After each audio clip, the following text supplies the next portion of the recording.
Get on home, yeah. Get on home,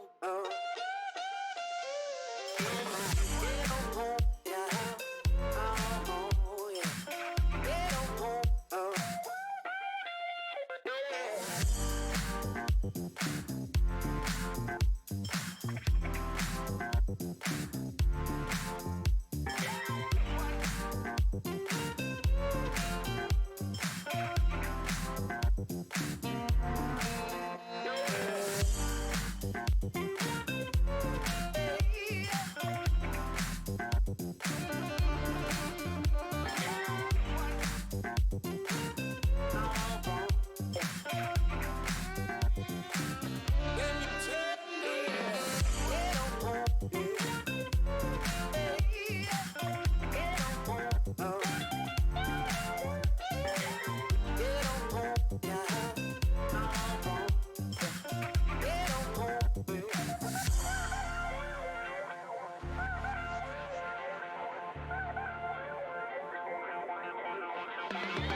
Memories die out too hard. But we were traveling mountains just to find the loudest seas. We set down by the fire, knowing we could aim higher, but we didn't know that yet. So if you want something to hold on to, gotta find it first. But here I am, 'cause I've been laying under palm trees, waiting for the summer, knowing there's nowhere to go. 'Cause I am happy on this island, wanna be my fatherland. I don't ever want to leave, I'm in a tropic club.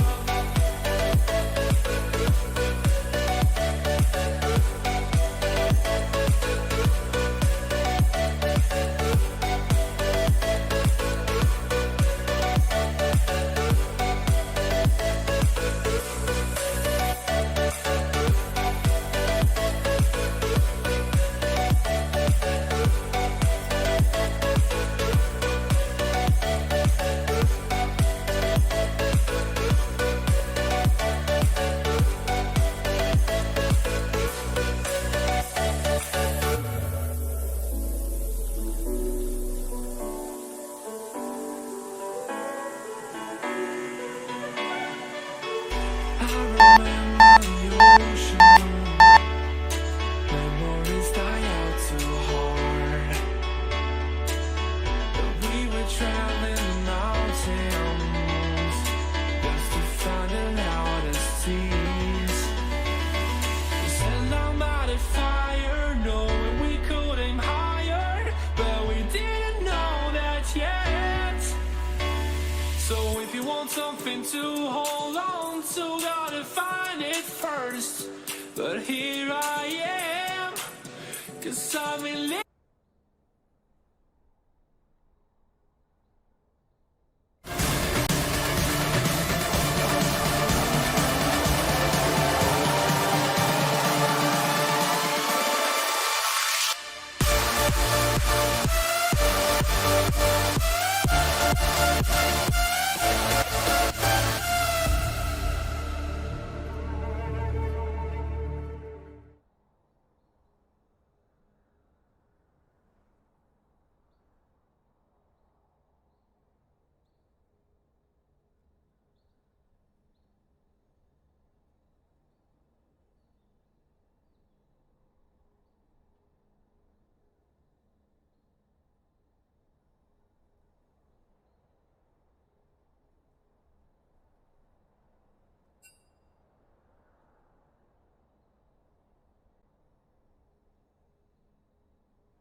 All right, guys. Thank you very much. So it's going to be a little bit of a change of plans here as far as how this is going to go through.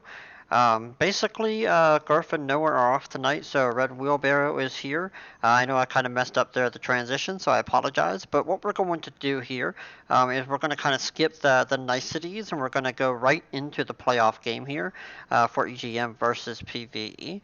So we are going to go ahead and go into the pick and ban phase right away. I'm going to go ahead and share out the Pinnacle draft link, and then we're going to kick this off. So thank you very much, guys, and I'm going to go ahead and go on mute and hand this over to the casters. So let's go.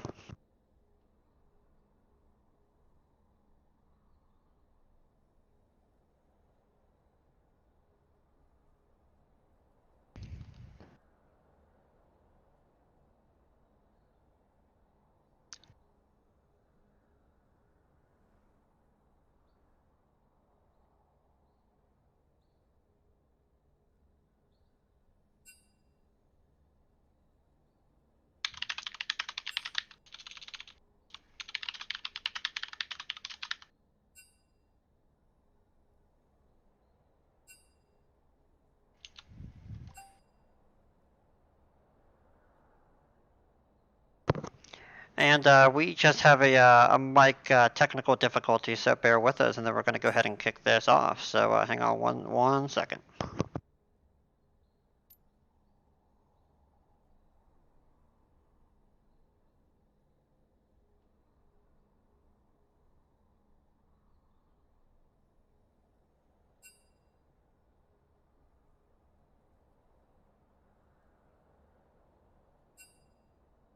Alright, hello, there we go. I fixed my mic troubles. Thanks for the patience, ladies and gentlemen. We're gonna go into this pick and ban.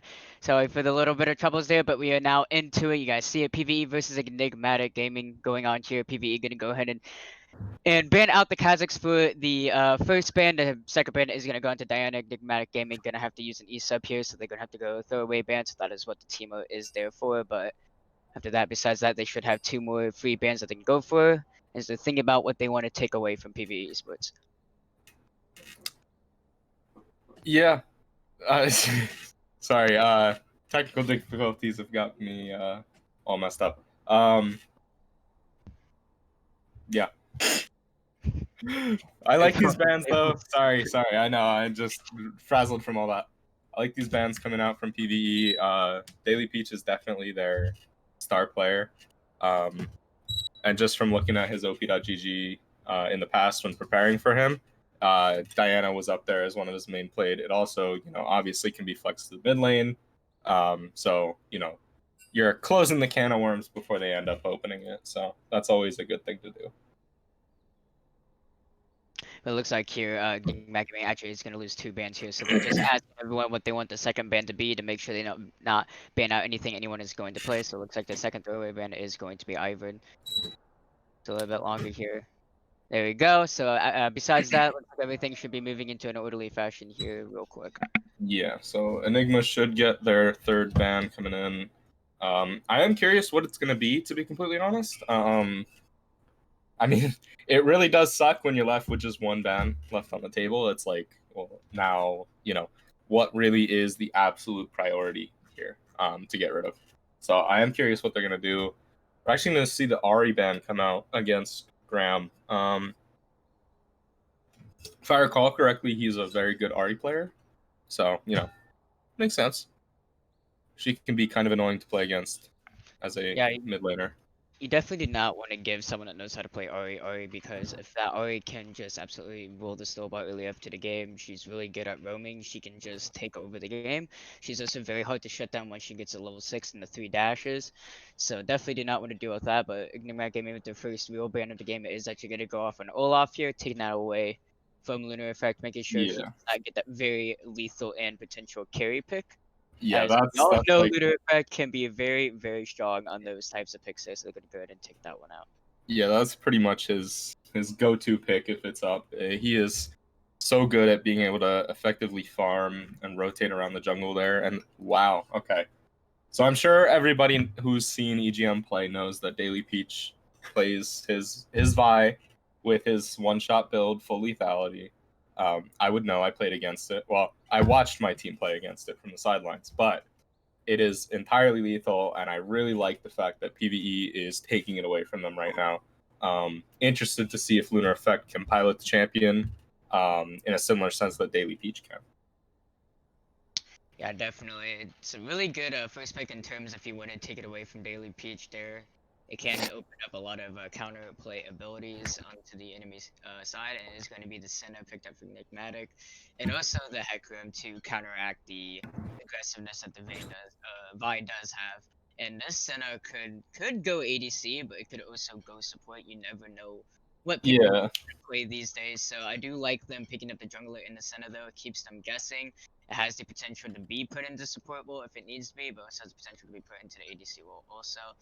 So it's a little bit of a guessing game there. It's I would say the most efficient pick for Enigmatic Gaming in this situation. So I definitely yeah, and even if they even if they manage to not manage, but put the Senna into the ADC role, there is the chance that she builds the more supportive, Grasp of the Undying fasting Senna build. We're gonna see the Ashe come out, which I think is a great answer. I honestly think that she's tied with Jin as the best ADC in the meta right now, along with Misfortune is up there. Senna got a pretty decent hit in her Souls 2 patches ago, so that's why if you're watching Worlds, you're seeing it's more of a 50-50 split on whether they play the old ADC Manamune Sivir versus the Grasp of the Undying fasting Senna. Did I just say Sivir? I think I did. don't worry Whoops. about it. Sivir's still pretty strong. After the Yeah. buff, it does make it a little easier to play, but she is still falling a little bit short onto the meta here. It is going to be the Gallia coming out from at PVE here, and Enigmatic is going to go ahead and answer that with the Lux there. So that is going to be the first phase of bans and picks going to go ahead and be finished here with that. And so far, I kind of like PVE's team. To be honest, I like the aggressiveness that they have with the Vi, Ashe, and the Gallia. They have so much initiation, but they have a lot of disengage if they do need it. And Enigmatic Gaming with a really good ban is going to ban out the Shen, so they're actually not planning on taking the Shen here instead for their first pick that they do have here.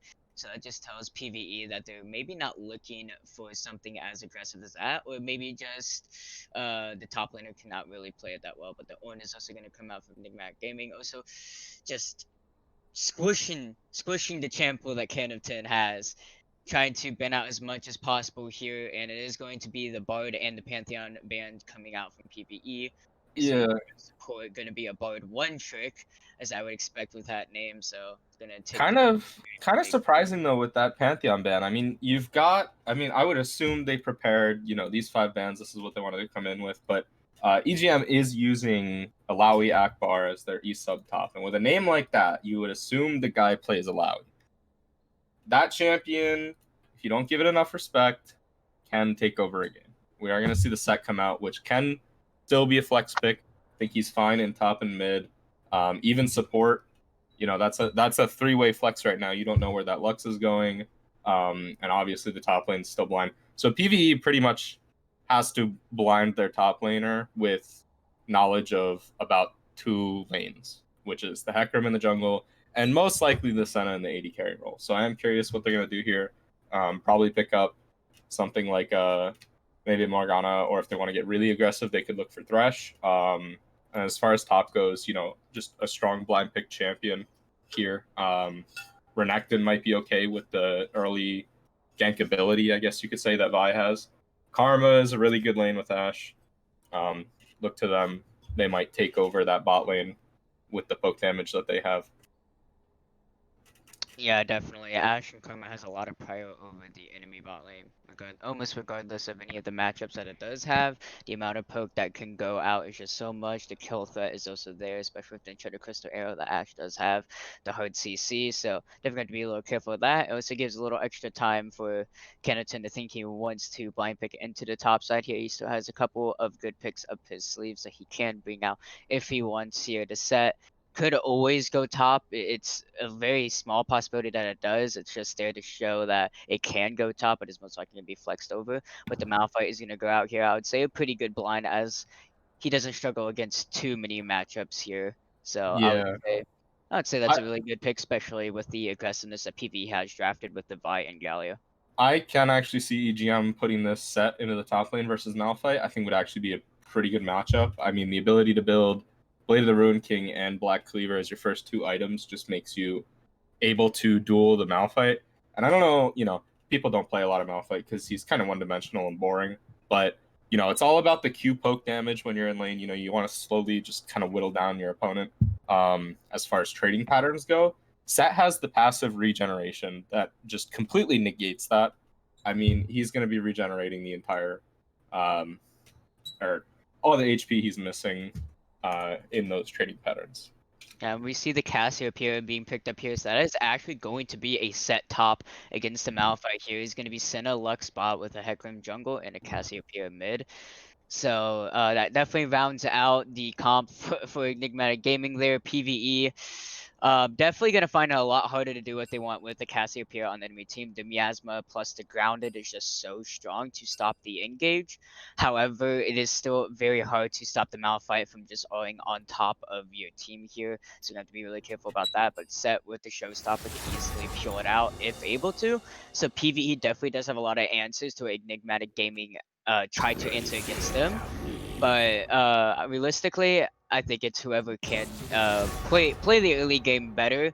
But I would definitely give favoritism over the PvE's comp, as I think they just have so much more death ball and aggressiveness than Enigmatic can actually answer to. Yeah, and I mean, so straight off the bat here, I mean, I would give the winning matchup to both EGM in both the top and mid roles. I think Set will beat Malphite, and I think that Cassiopeia will roll all over the Galio. Galio obviously is good against magic damage, but being able to kite away like Cassiopeia can while still putting out pretty, good damage, those are very good matchups into both those respective champions. I think this is really going to hinge around how much pressure Lunar Effect can get in the bot lane. Bot lane should win. Ash Karma is such a heavy poke lane. And Senna and Lux are going to look to sit back and kind of scale up. Obviously, Senna's probably going to be looking for the Manamute build, and Lux is going to be building probably, an Enchanter build, Ardent Sensor, Athene's Unholy Grail, stuff like that. So EGM's definitely looking to scale through the bot lane and looking to scale through the mid lane. So it's really going to come down to how these junglers path, which jungler can impact the map the most. And knowing both of these players, they both like to farm, so we're really in a catch-22 here. I don't know how it's going to go, but I do kind of give the edge to EGM in this sense. PvE really has to be proactive early in order to win this comp, because EGM's just going to outscale them. If they can make it, if they give up the first 2 dragons, it's not a big deal. And if they have the ability to win any team fight after those first 2 dragons, they can just win the game. So yeah, definitely. EGM definitely does have the scaling onto the side in that retrospect. So PvE is going to be up to them to be very proactive, be very active in general here to try to keep the snowball rolling as much as possible. But we'll see. We'll see how the game is going to go out here. See what is possible. As I really hope that is not what I think it is, and I really hope that Vapus and Esmond are just kind of doing a little meme out there, or maybe it could possibly be the Galio APC with the Ash mid, but I very doubt that's gonna happen. But if it does end up happening, then oh boy. yeah, I don't think that's gonna. There Yeah, it okay, goes. they're just swapping. Okay. But yeah, I was gonna say that's kind of troll if you ask me. Also, something you touched on is the miasma stopping the engage potential, which is very true here. But in the event that anything from Galio E, Vi ult, Malphite ult, all of those things are unstoppable once they begin. So if she's not anticipating a Malphite ult, and she's just in range, Malphite can just ult her out of nowhere. She can't react in time other than flashing. So it's definitely something to look for in this game is Cassiopeia's positioning, because she is definitely going to be the person putting out all the damage in the mid to late game for EGM. And PvE has a lot of dive potential, but like I said, I think if EGM can just scale up to 2.5 items, 3 items, they should just take this game pretty easily, to be honest. So we're gonna have to wait and see how that goes. Obviously, we're in the spectator delay now. Definitely gonna be interesting. I also really want to see. I doubt we will because LS has ingrained it into our brains that building Blade of the Ruined King is really bad on Ashe. But I really want to see Ashe build Blade of the Ruined King this game into a set who's going to be probably, getting a Black Cleaver, getting a Triforce, getting one of those two, and then building tank from there.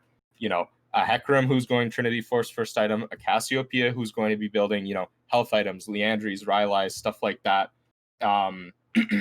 Like, that's 3 champions right there that you can utilize the bonus health damage from Blade of the Ruined King.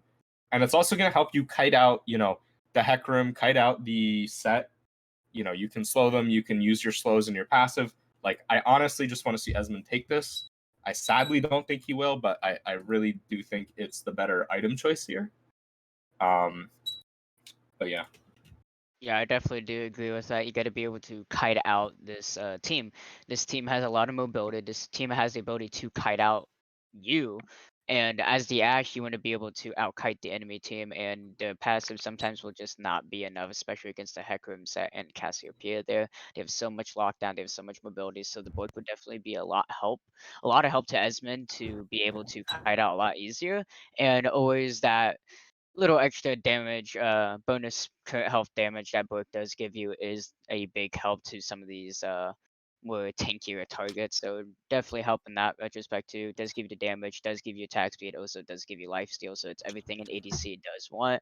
So I definitely would like to see the Blade of the Ruined King into this matchup too, as I don't think Essence Reaver is going to cut it, and it's not really going to give you what you want, especially in the early game for this game, because you want to be Yeah. able to stay proactive. You don't want to just poke them down with your volleys. You want to go into them. You want to set things up. You want to do as much damage as possible, but also keeping yourself safe as much as possible. So I definitely do think the Blade of the Ruined King is definitely the first buy for Esmond here. Yeah, and I mean, like, a lot of the praise for the Essence Reaver build came because people were trying to maximize their cooldown efficiency on their ult, which is why, you want the 20% from the Essence Reaver, and you can, ult pretty much, a lot sooner. He's not going to have a lot of targets to ult this game. I mean, like, Set and Hecarim are going to be out front.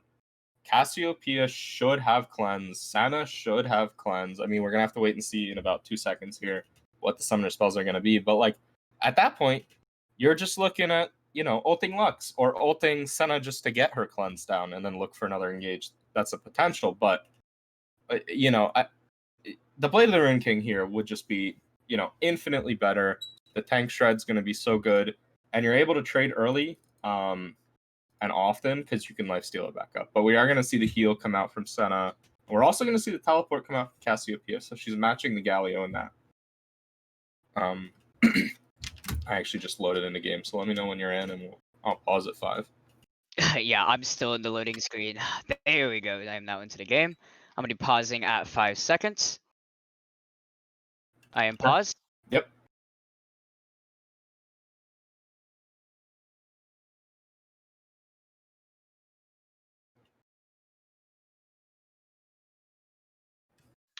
Alright, here we go. PVE Esports versus Enigmatic Gaming. Best of 5 series LRS pre-made.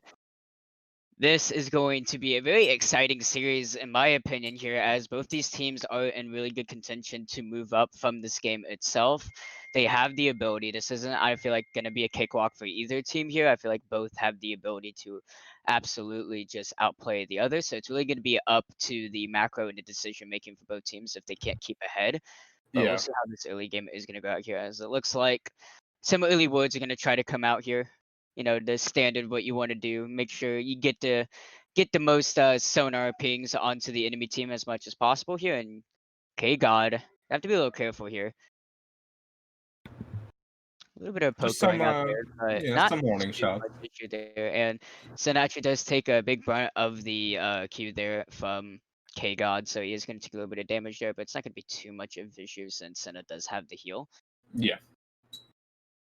So K-God definitely going to be feeling really good about that. It looks like the light binding was not picked up by Bardo, as it looks like he has he does have the E. So not gonna be able to lock down and do as much as they probably would want. Yeah, and to your point a little earlier, about who's gonna win this series, I really think a lot of this is gonna come down to who wins this first game. Obviously, winning the first game sets the tempo for the entire series. It gives you the And, momentum. what'd you say? It gives you the momentum for the rest of Exactly. So definitely looking to see who can grab that momentum first. And PVE's comp here is going to be looking for dragons early. If they even, if they give up a first dragon, it's honestly it looks a little rough just because their win condition into the late game will be a soul. So not having that will be, not great for them. Because that will stunt their ability to, close out the game and give EGM another 5 minutes to look. Yeah, but it looks like Kempton's gonna be careful here. Aqua does have the level 2 advantage. Looks like Esmond and K-God going very aggressive here. They don't even have the level 2 yet, but the Lethal Timber coming up, so Lethal. The heal coming out, but here comes the Ignite. I think Kubo is actually gonna fall down here, but the really good Q coming out to make sure he stays just healthy enough. But it's gonna be double summoners coming out and only taking the Ignite away from K-God. Yeah, that was just a really good trade. I mean, Bardo and Karibo just really didn't respect the fact that even though Ashe and Karma were still level 1, Ashe can chase you down forever. She's got approach velocity, she's got her passive slows. I mean, you've just got level 1 Karma damage. I mean, she does ridiculous amounts of base damage, so definitely got to give a little bit more respect there as we see Set taking a huge chunk of Malphite's rock away. Yeah, Set's definitely gonna be feeling really good with the trade damage he has on the Haymaker there, so Aqua gonna be able to stay really far up into this lane here, I would say, until Kenaton can get a little more tanky here and get the Unstoppable Force in his ultimate. But until then, I feel like Aqua is gonna be able to keep pry on this lane. That or until Lunar Effect can find a gank into the top side. But there is gonna be a ward down here, and he's actually gonna be able to find him out here. And it looks like Aqua is gonna chase Lunar Effect a little ways out of the river there, but not much is really going to be found there, as a reset is going to come out for Vapors. We actually see both on my way things from both junglers heading towards that bot scuttle right now. PVE has the priority in the bot lane. They should be looking to roam up on this right now. Yeah, Vapus is on his way here. He still has both his sums up. The Galleon can be very potent in a team fight, but so can the Cassiopeia. But the Cassiopeia going to be running out of Monarch here. Valpa going to come out. Graham is running out of Monarch here. K-God is going to be rooted down. He's going to be beat down. That's first blood over the Daily Peach. And Lunar Effect is just not where he needs to be. A TP coming out from Akbar. He's going to flash right over the wall. Here comes Valpa, but really good face breaks to make sure that it's not going to happen. Light Binding is going to land. Blast Embrace is not even going to land. And Akbar is going to take down Lunar Effect. Yeah, I mean, that was just really good by EGM. I mean, PVE, we had the On My Way pings coming out from Lunar Effect, and PVE just suddenly decided to cede their bot pressure and let EGM have the ability to push up so that they can enter the bottom of the river first. And, I mean, Lunar Effect just took a huge chunk of Cassiopeia to drain her mana bar, but then, Lunar Effect's at a quarter HP at that point, so what else can he do for that? So, it's just a really good play by EGM. I mean, they knew what was happening. They were playing as a team there. I mean, obviously, Set blowing his TP early to get those, 1 kill for Daily Peach and 1 kill for himself is always a good sign. Excuse me. Anyway, I definitely really agree there. EGM definitely be feeling really happy onto that play there.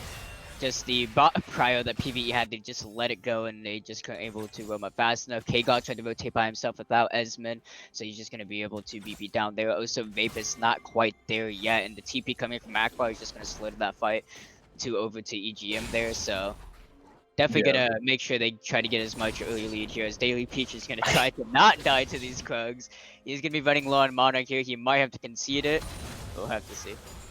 Yeah, he's gonna be okay. He'll be fine. He'll be fine. He has the talisman. He has the mono regen. Yeah, he'll be okay. We see him backing here.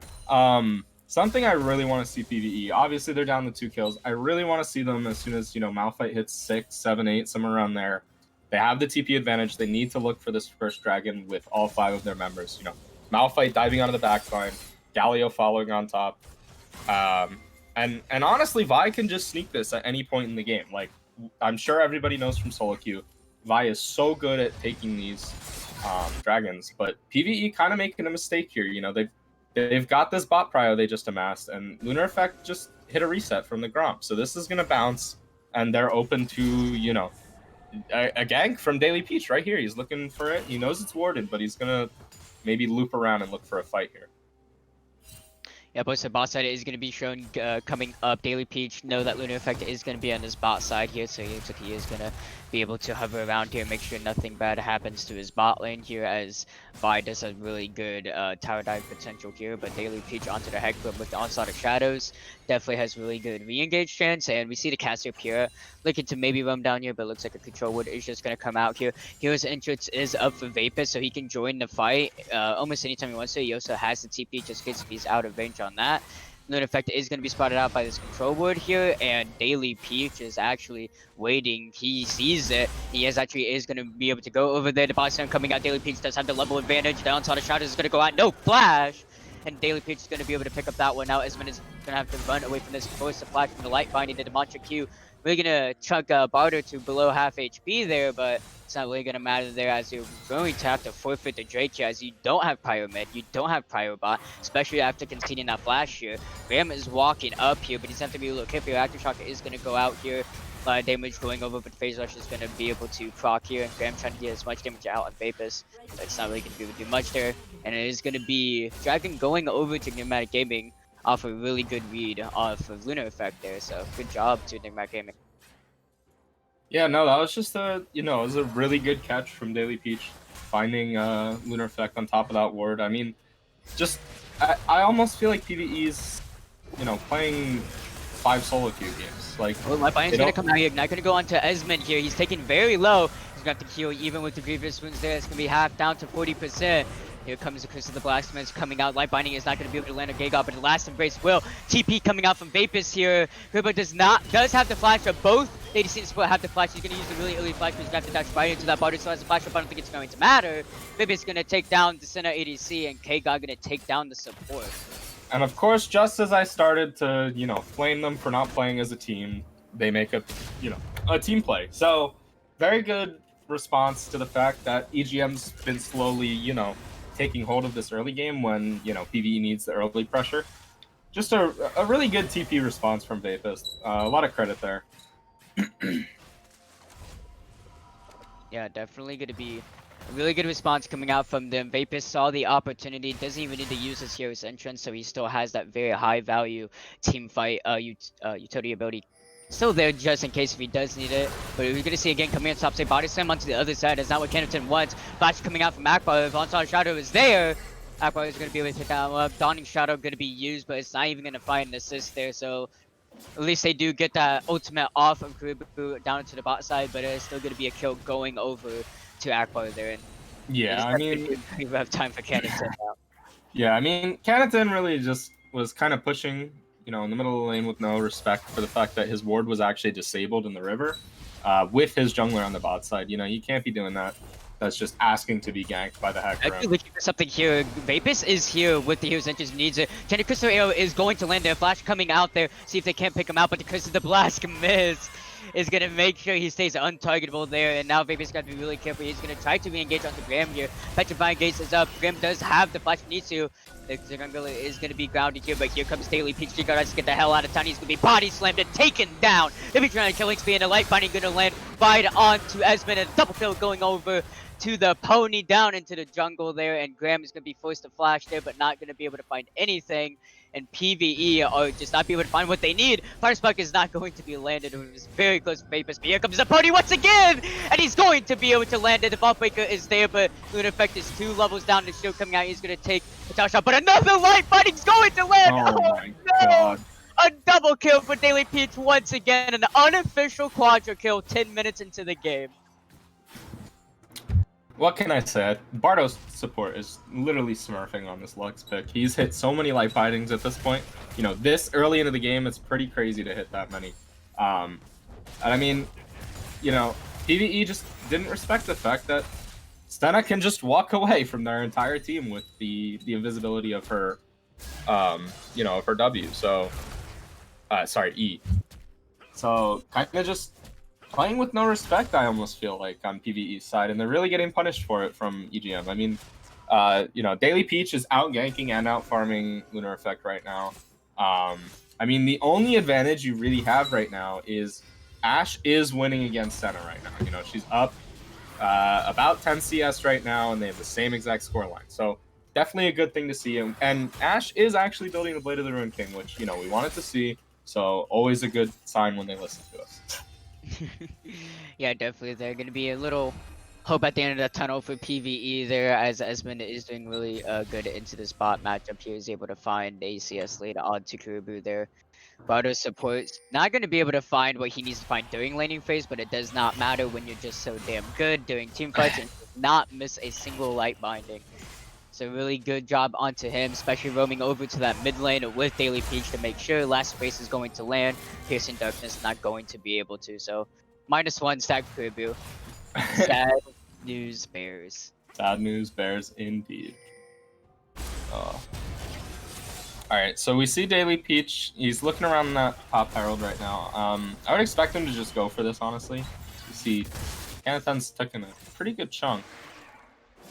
And Daily Peach is going to be spotted onto the top side of the map. It is about 12 seconds into the dragons here, but it looks like he is going to be rotating back down. He does not want to lose this objective, even if it's for Riftfield here. So it looks like he is going to be trying to play onto the bottom side of the map here, as Lunar Effect is possibly maybe looking for something here, but the pings do come out from Enigmatic Gaming. They know this is a possibility. Vapus is already back here, and Light Bunny is going to land once again. Bardo does not miss here. Graham is on his way back with the face break. I don't think Lunar Effect get out of this one. Shows up and cancels the bot breaker, and Daily Peach is godlike, but he is not done yet. He's going to go right onto K-God here. Sonic Shadow is going to be there. Double kill for the pony, and Daily Peach is just dominating this game. Yeah, I mean, I was going to say, when Daily Peach was leaving the Rift Herald pit, I really don't like this call, but, they made me eat my words. So pick up a bunch of kills, 2 kills there, and, second dragon. I mean, it's getting to the point where I really don't see a world where PvE can come back in this game. I mean, I mentioned in the draft that obviously EGM has the better scaling, and while PvE has the better engage, you can't engage when you're behind. They're just going to kite back and kill you instantly. So I'm almost looking for PvE to look for a last ditch. I know it's only 14 minutes into the game, and last ditch is a little preemptive, but you got to get something at this point. Otherwise, EGM, they're already winning and they're playing the scaling top. You've got to pick something up at this point. Otherwise, you might as well just GG go next. Yeah, pretty much.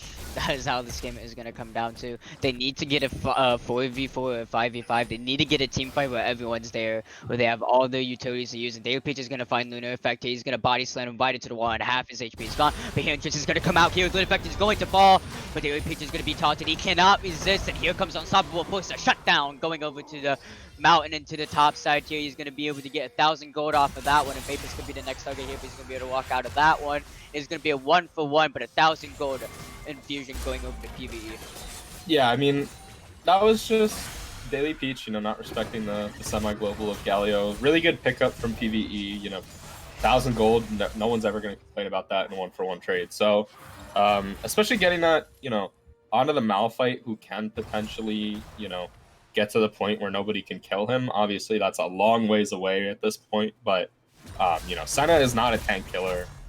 And I would expect him to get an adaptive helm, pretty soon, for the Cassiopeia, who's going to be the main issue. Yeah, this Cass is going to be start scaling up here pretty soon. She does have the Curve Goddess already.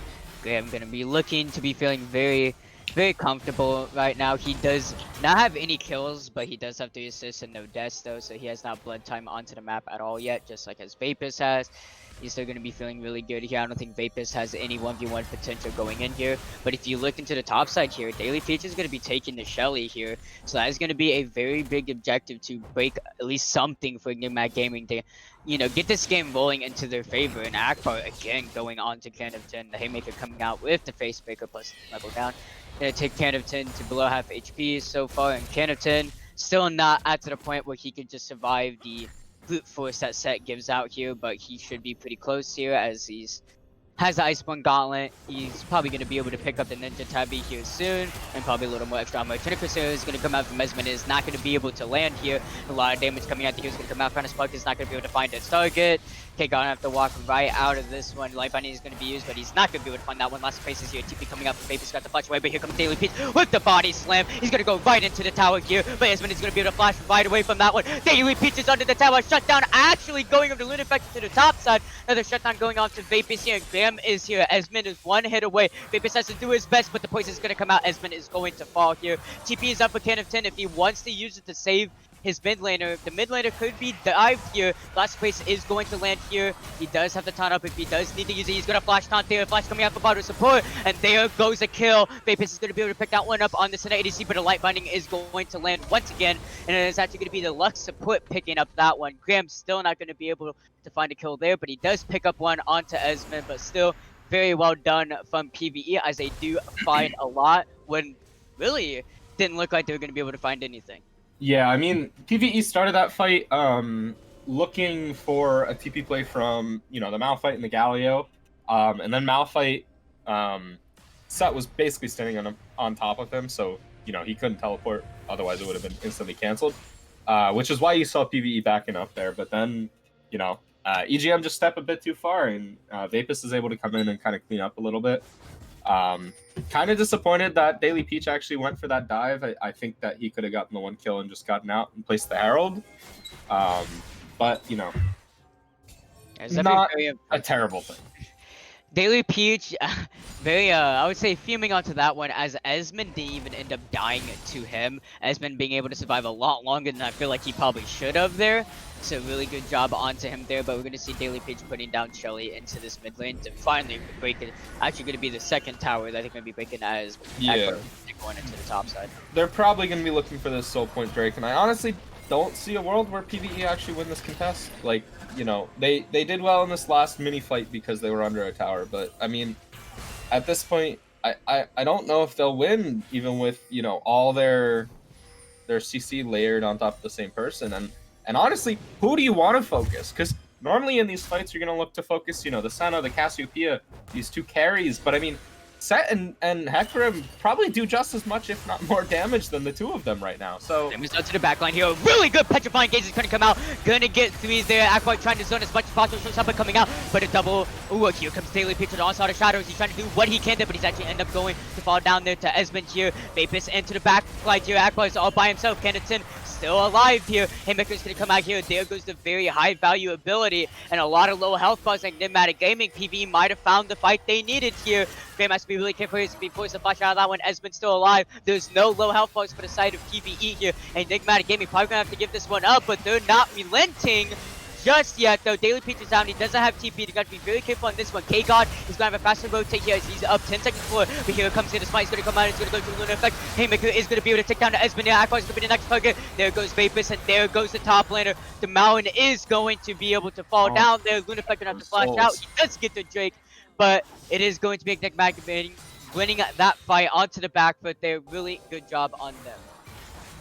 Yeah, I mean, you felt good for PvE for a split second, and then you just remembered the fact that they probably still lose that fight. They just really needed to pick up that Drake to stop the soul stacking. I mean, you can't give that a, walk away and come back and fight again in a minute, because they just used everything. They used all their summoners, all their flashes, all their ults to try to kill, many people as possible and get the dragon. They got the dragon, they just only took down one with them. So, good job stopping the soul stacking, but EGM is just so strong at this point. I mean, you've got a finished Seraphs already, you've got Leandri's coming out for the Cassiopeia soon, you've got Death's Dance coming for the Hecarim, you've got Black Cleaver coming for the Set, you've got almost a halfway finished Muramana for the Senna, and then, Lux is just building Lux things. I mean, EGM is only going to get stronger from here. Yeah, man, Bardo's support is actually bringing up the Mikhail's Crucible here, so even if you get a lot of CC down, he can cleanse at least one of them. So if the taunt does go out from Vapus, it's not going to be a taunt for long there. But however, it is a lot of uncleansable status effects that PvE does have with the knockups of Canada, Lunar Effect, and Vapus here, but still the China Crystal Arrow and the taunt that Vapus does give out there is going to be able to be cleansed out there. So Bardo going to be completely onto the support side of things. He is not looking to do damage. He's looking to be the utility that his team needs to win these fights. I mean, he does have sorcerer shoes, so he did go a little greedy there, but Yep, he does have the sword shoes, so he is Yeah. still going to be able to do a little bit of damage there. yeah. To be able to poke out if he does need to, but not too much. And K-God may be looking for something here, but he's going to be spotted out by that little spidey sense of Oracle extract there, but Yeah, I gotta be a mean, little careful here. Death Dance, I mean, Hecarim's not going to take any damage at this point. I mean, like, I almost just want to see EGM force on this Baron here. I mean, they're going to take it so quickly with Cassiopeia. And, I mean, if Set joins in too and they don't put him in a side lane, Set has Bork damage. Looking for something onto Esmond here. Down Charles is going to go over. Here comes in. Here's the about to flash out. Daily Peach is going to be knocked up here. A double taunt is going to come out. Jada Crystal is going to go on. Shows up right in time. Flash out away from the show. Haymaker. Bonus Bucket is going to be able to be dodged here. Lunar Effect going to miss a ball breaker. He is by himself. Petrified Gate is going to come out. There comes the ultimate, but it's not going to be enough. Even if that was a 5-man, it's just not enough for PvE here. And it is going to be Enigmatic Gaming looking and setting their eyes onto the Baron. Yeah, I mean, this is exactly what I wanted EGM to do, was try to force something in order to, you know, open up this map even more. And finding that pick on Esmond, even if it didn't result in his death, it resulted in the death of both the jungler and the mid laner. And now, you know, EGM's just going to get a free Baron. I mean, there's nothing PvE can do here to stop it. I mean, EGM's going to back. They're going to get all these items. You know, the Andres is going to come out. That's probably going to be a finish to Fiends. I mean, they're just going to be unstoppable, and they can easily 1-3-1. They have 2 teleports up. I'd expect to put Cassiopeia in the top lane, Set in the bot lane, and just run everyone else mid. It's such an easy way to end this game at this point. Malphite can't kill Set, and Set will just shred him instantly. Cassiopeia with the Leandries can just destroy Galio before he can even fight back. And then, you know, even if PvE find and engage, they're going to lose 2 inhibitors for it. PvE is just stuck between a rock and a hard place at this point. It is not good. Yeah, they definitely have not been able to get the win condition, which is getting close to soul there. They're looking for something on Tabata's play. He's got to flash right out of the Trinity Crystal Arrow. TP is going to be coming out from Akbar. Lunar Effect all by himself. And the double ultimate is going to come out from unstoppable force here. But Akbar is into the backline. Showstopper coming out. Double kill going over to the Set top. And it is going to be Kennerton by himself here. But here comes Daily Peach. He's going to run you down. Here comes the Pony. Body slam yourself right into the ground here, as ponies can take down mountains here in this video game, as Set is going to walk right back down to the bot lane here, going to continue to 1-3-1 like nothing has happened, and it is going to be only Vapus and Esmond left alive to deal with with this issue here. Like, there's nothing they can do. It's a 1-3-1, and not even, it's a 1-2-1, and Daily Peach is sitting into the jungle here. He's looking for any potential targets. He does not have the Onslaught of Shadow, so he's not going to be able to play as aggressive, but he's going to go ahead and set up for this dragon. This is going to be Soul Point going over to Enigmatic Gaming, almost guaranteed, as I mean, Kennerton is just now coming up in about 8 seconds. I honestly don't even want Lux and Senna to help the Hecarim. I want them to just stay in this mid lane. Or go help the Set in the bot lane. You know, both these are fine. Just leave Daily Peach to kill the dragon. I mean, PvE cannot walk in here. I mean, they're going to be looking for something. Okay, God, here to last space here to find a spark. They think anything was going to happen there, but I was very wrong about that one. Haymaker coming out. Lunar Effect could be forced to flash out. Veteran is going to be able to take up the dragon there. Dawning Shadow not going to be able to find its target. Very close for Caribou to be able to find 2 kills off the back foot there. Actually, they're going to continue for this one, as it looks like Vapus and Kennerton are not into this bot side here. Looks like they are going to be able to pick up this inhibitor here, as Vapus is not moving from the top side. He does not want to give Graham any type of free reign over the objectives, but Kennerton is going to be roaming down here. Lunar Effect isn't even on his way. And it's going to be a free inhibitor going over to Enigmatic Gaming here, as it looks like very slowly Vapus is losing his health over to this Cassiopeia.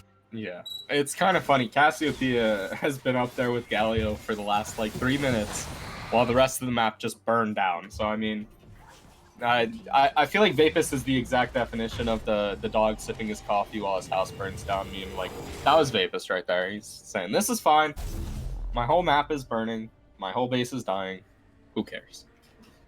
Oh, PVE just not being able to really assign everyone to all the stuff that is currently on fire for them right now.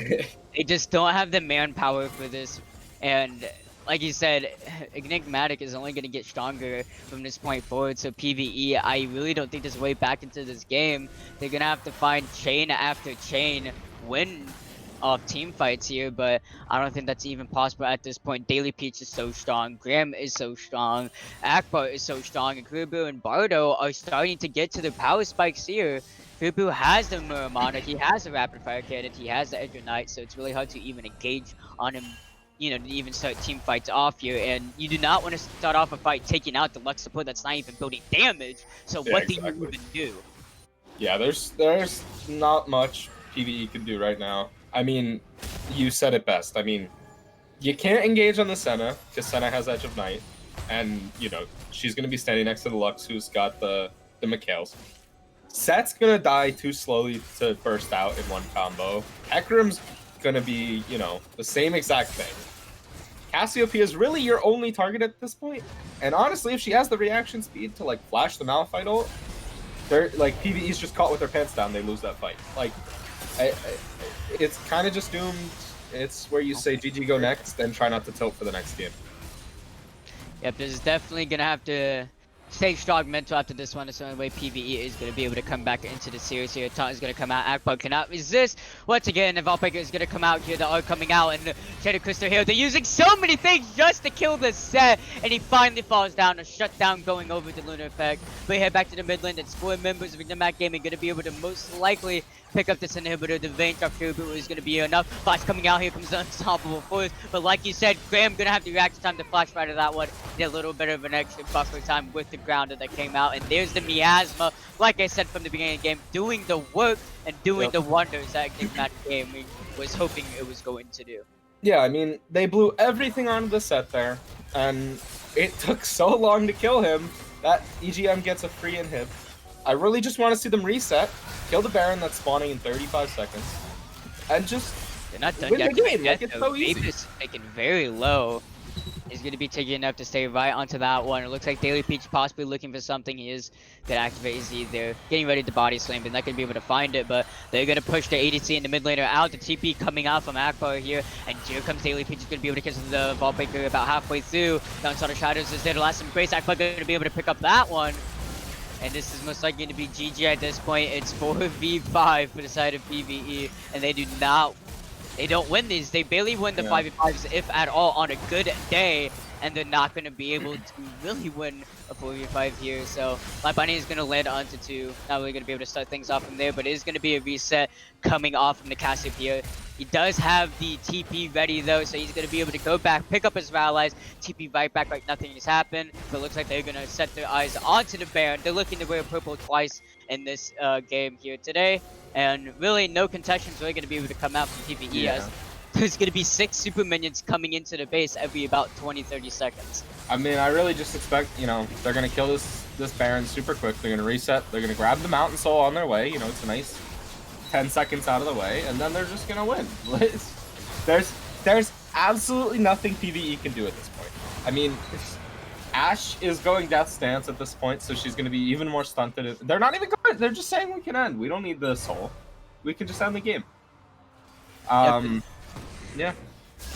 Definitely ready to end this game. They're ready to keep the momentum hot and ready for the next game. Looking to possibly go for an easy 3-0 today for themselves as they look to close out this game as fast as possible. It is still 30 minutes, so PvE is still doing a good job at really holding out as long as they possibly can, but it is not going to be able to really find what they need here as it is going to be 6 super minions banned up, but it is going to be the bot inhibitor respawning here in a few seconds there, so it is going to be a little bit of breathing room, but it's not going to matter as it's only going to be 1 minion wave worth of breathing room, but it's not even going to matter. The Nexus towers are falling.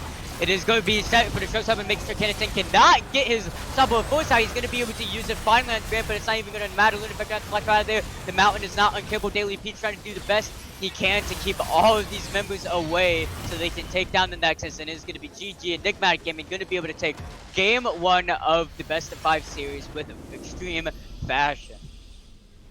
Yeah, I mean, It was mainly, like we said in Champion Select and going into the early parts of the game, PVE had to be very proactive on the map early game. EGM obviously is going to outscale them. Just you can tell just by looking at the champions they picked, they're going to outscale. And it came down to the fact that EGM was the first one to strike on the map. Daily Peach and the set name's blanking my mind, but TP bot with the hacker rim and got those 2 kills, which just set the pace for the rest of the game to be able to snowball out of control. And when you're on the other end of that snowball and you don't outscale, there is such little hope you can have just as a player to be able to actually win the game. So really hoping PVE kind of noticed. As weird as it is to say, I hope they noticed that the game was unwinnable and were just saving their mentals, because it's obviously a best of 5. Best of 5s are all about mental fortitude and being able to stay in it, stay in the series, stay focused. The last thing you want to do is tilt in the first game. So really looking to see if PVE can make a bounce back.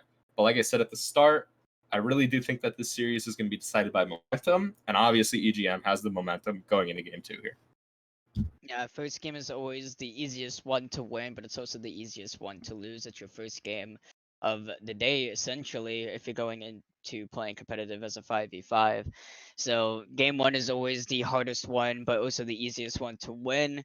So definitely, I hope PVE isn't beating themselves up too much here. It is a best of 5. It's like even if you lose this next one, it's not like you're out here. You can still lose the next one and then win 3 after that, or you can tie it up here. And if they can tie it up for this second game here, they're going to be feeling really good, as they're going to give themselves a lot more breathing room than if it was going to be a 2-0 start. But Yeah, PVE definitely gonna have to go back to the drawing board here, but they definitely were able to hold out for quite a bit there, 30 minutes. Not like, Enigmatic game was able to just absolutely steamroll into the Nexus. It was still 30-minute game, so PVE, I would say, still have a good chance into the series. Yeah, and I mean PVE came in with a very solid plan. They wanted to ban out 2 of Daily Peach's champions, pick his third that he's most known for. It was a very good idea in practice, like on paper.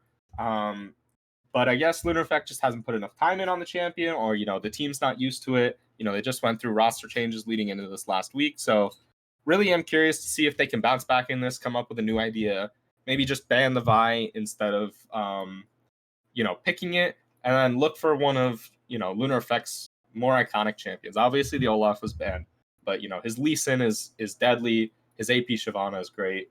All these things are still good picks, and I kind of want to see them come out instead of them going straight back to this Vi again. So that's one thing. I also really want to see more scaling. They had no win condition in the event they fell behind or were even into the late game. Like, it's just something you got to see coming out here. I really want to see adaptation coming out here, because obviously this didn't work.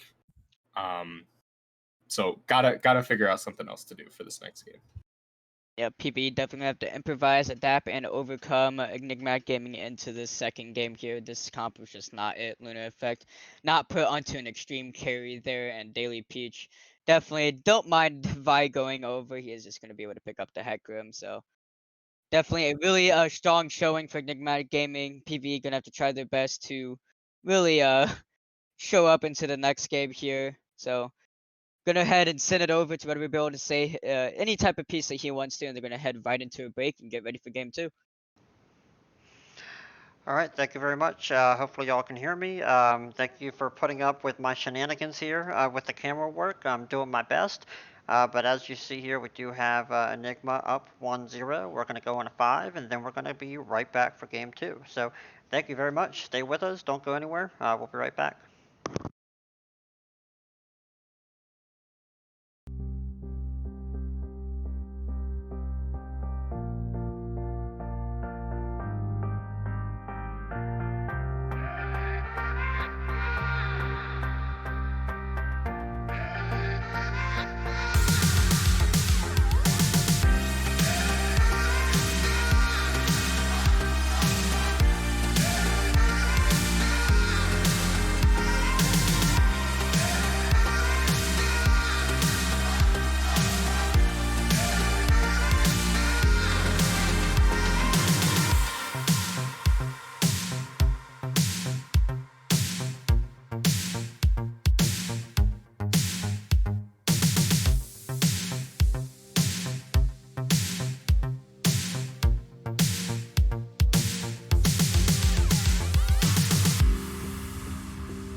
Alright guys, hopefully you all can hear me. Everything is well. We are just getting ready to start game 2. As you all saw with the first one, we're just going to be sharing out the pick and ban phase through the panic queue, just due to how we set up tonight. So what we're going to do as soon as they ready up, we're going to hand it back over to the casters, and they'll already be in the drafting phase. That way we can share that out for you guys and kick this off. So as soon as we get the ready, we will be going. Awesome Sheep and company, hope you guys are doing alright as well. I'm good. That's good. Hanging in there, ready for a game. Doing absolutely fantastic. That is good. Yeah, no, this was a good game. Just, you know, hopefully PVE can make this a series. That'll be awesome to see. It looks like everyone's in here now. Yep. All right. Perfect. So I'm going to go ahead and hand it over to the casters so they can continue doing the game. And then as soon as they start the draft, guys, we'll share that out and then get into the game. All right. Let's go. Alright, thank you, Red Bill. Ladies and gentlemen, if you are just now tuning in, as you can see on your screens, Enigmatic Gamer was able to take a game over to PvE with really good fashion. I wouldn't call it an absolute 100% stomp, as PvE had a couple of moments where it looked like they could have came back, and it looks like Enigmatic was getting a little overzealous, but still, it was a very, very, I would say, easy game for Enigmatic Gaming going in. They had a very strong comp, and they played it to to the perfection that they needed to play it. So good job to them. But we're gonna go ahead and get into draft here as both teams are readying up, and we're gonna go ahead and get into this one as obviously both throughout actually no throughout bans I believe this time as it's not gonna Yeah, be no throwout bans. EGM has their full roster this time, so obviously PVE can adapt in this game, but EGM can also adapt if they so wish because now they have 2 bans to adapt with. So, it really is a little demoralizing now that I'm remembering it that PVE, losing the first game when EGM is down 2 bans to start with, you got to come into this game and figure, all your stuff is gone at this point. So we're going to see, like I wanted, the Vi is going to be taken away. They're going to, PVE is going to be looking for something else this game, which is good to see. Olaf and Camille bans, definitely good signs. Olaf taken away once again for Lunar Effect, and Kenneton not going to be able to play his absolute monster of a Camille into this game either. So it looks like definitely a lot of comforts off already for PVE here, but I know they still have a lot of comforts left to play here. But Esmond's ass is also going to be taken out here. Looks like he made a pretty big impression onto the bot lane just in the last game. But PVE's final ban is going to go ahead and be the Diana, and I think they're Gaming looking to first pick the Caitlyn here and take that also away from Esmond to, oh wait. Just what I was about to say is going to be the Heckler first pick, actually. So Daily Preach looking to play that once again. And, I mean, they were so strong in this pick just in the last game, and they definitely do not want to give Lunar Effect this very high value, pick. So Yeah. they're going to take that away once again. So I would say this first pick a little more valuable than I would say the last time for PvE. It's the Kindred Shin coming out for PvE. Oh, no. I'm having flashbacks to my series against 999. Oh, God. I want to see EGM take away Senna right now. Senna's already disgusting in pairing with Shen and Kindred. They just never die at that point. I want to see EGM take that away right now. Maybe look to take away Taric as well, is another champion. I mean, if PvE is looking to copy the exact comp that 999 ran, you're looking at Kindred, you're looking at Shen, you're looking at Taric, you're looking at Callista, and you're looking at Galio. Those are the 5 champions, and they never died. Ever. It was so interesting to play against. That's the word I'll use. But yeah, we're going to see Urgot coming out in the top lane against the Shen. I think that's a pretty good matchup for Urgot. Take the Shen out of his Spirit Refuge with his Yes. E, so I would say definitely a pretty good matchup, I would say. Yeah. The only problem about the Urgot pick is, you can't meat grinder the Kindred when she's in her ult. You pull her in and then she, it just says you cannot kill this person. So, and there's the Senna. I mean, after they watched, the series versus, 999 and DSG, I'm almost tempted to say that this is the exact comp they're going to run. They're going to run Taric and they're going to run Galio again. And they just will not die. They have 280 carries. No Galio this game. No EGM Galio, so now. I don't know if EGM's listening to the stream, but if you are, ban Taric. It's not fun to play against. We are going to see Caitlyn banned away from PvE's side, so decently good pick. Lux Caitlyn's a disgusting lane. You land 1 light binding, and they're pretty dead. And speaking about the light bindings, I mean, Bardo's support was absolutely. He was on fire that game. This last game, he was on fire.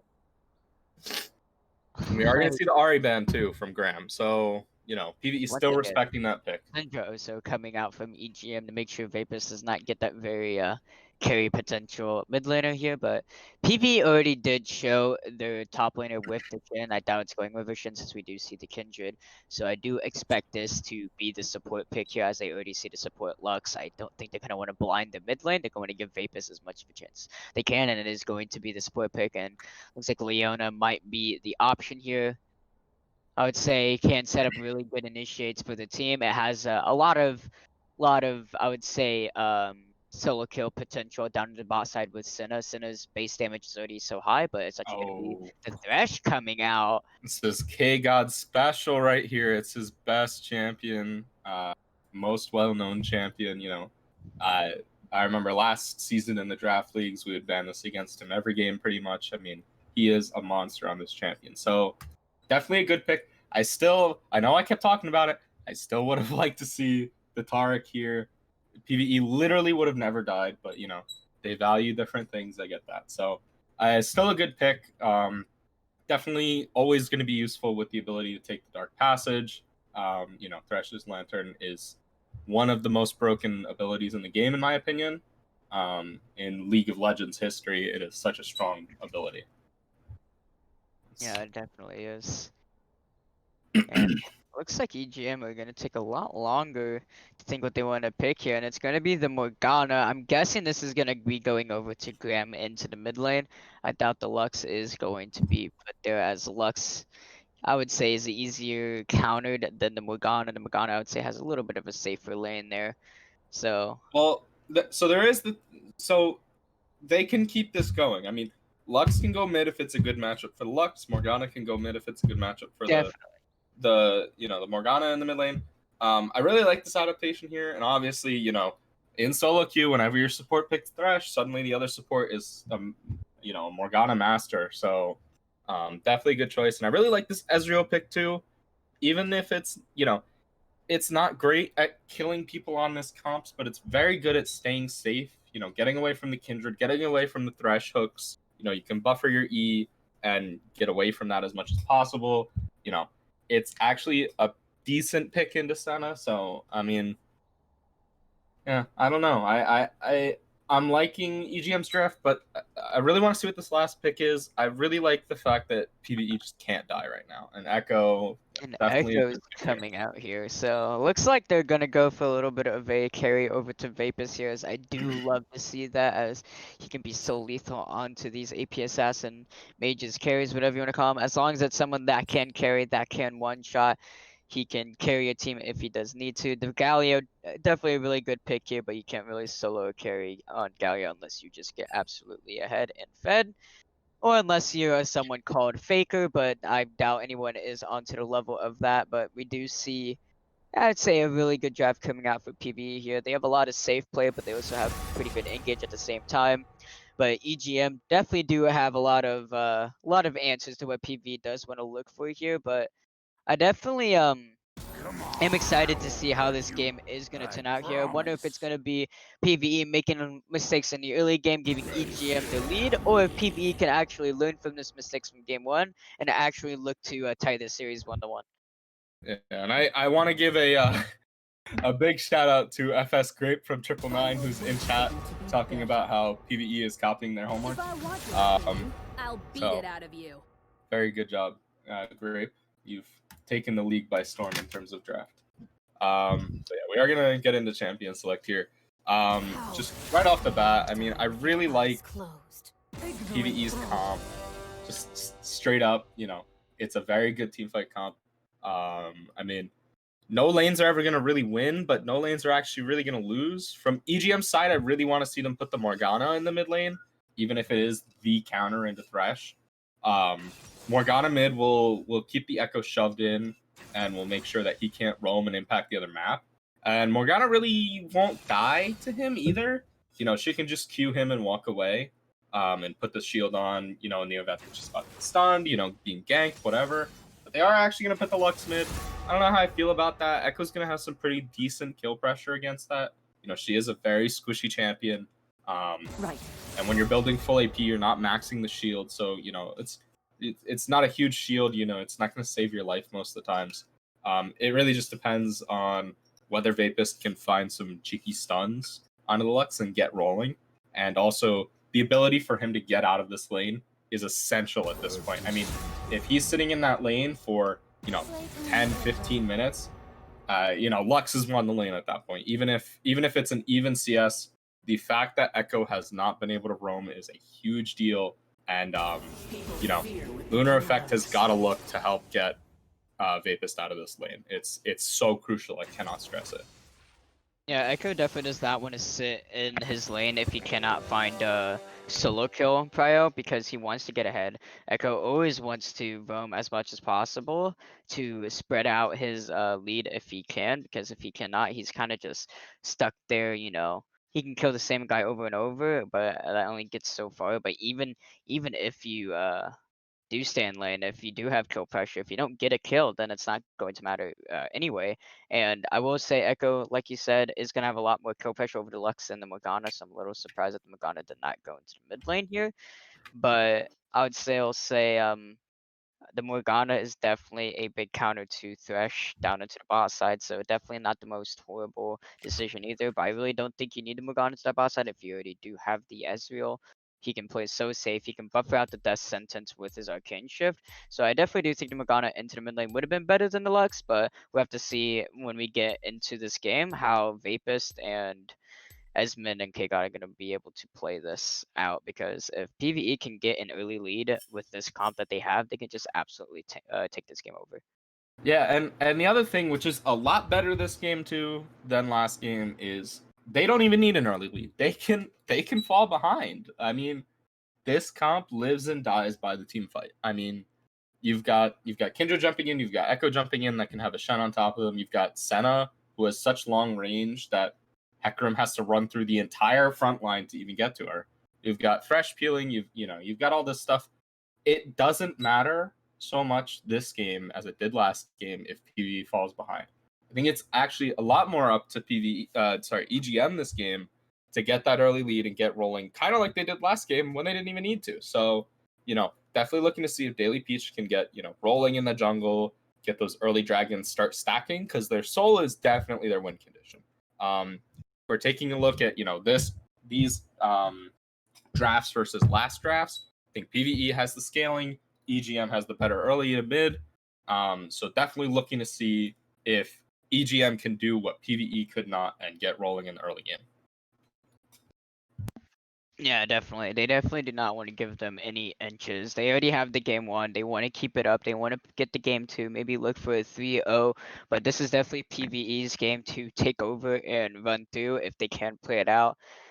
Like I said, the first game's the easiest one to win, but it's also the easiest one to lose. So hopefully PVE were able to look back onto that game, learn from those mistakes, and hopefully make a little bit more competition for Enigmatic Gaming today in this best of 5. It is playoffs. They definitely do not want to be shot down into the losers bracket here this early on. So we'll see if PVE are going to be able to show up in this game too. And I'd say I have high hopes for them for this one, as I really do like their draft.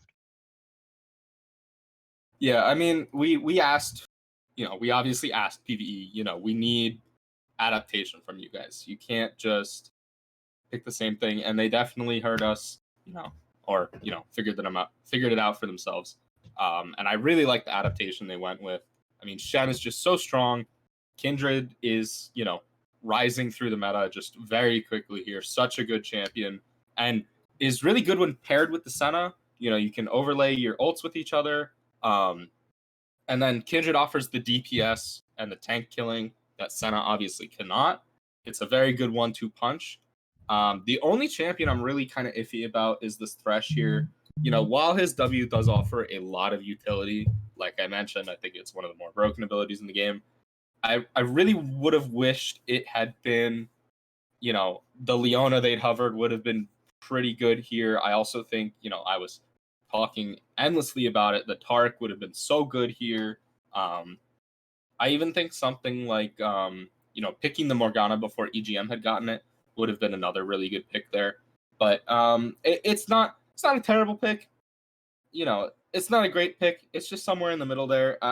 And it is obviously KGOD's, number 1 champion, you could go ahead and say. So, sometimes people just, take comfort over what might necessarily be in a vacuum the better champion. So a little bit of respect there. Yeah, comfort picks can definitely be a lot stronger than what is better in a matchup, just due to the fact that if you can play a champ better, even if it's worse into a matchup than some other champion, as long as you are one-tricking that champion, you know every in and out of that champion, it can actually be better in most cases. We'll see if that is the case with KGOD. I am pausing at 5 seconds. Yep, me too. Wait for...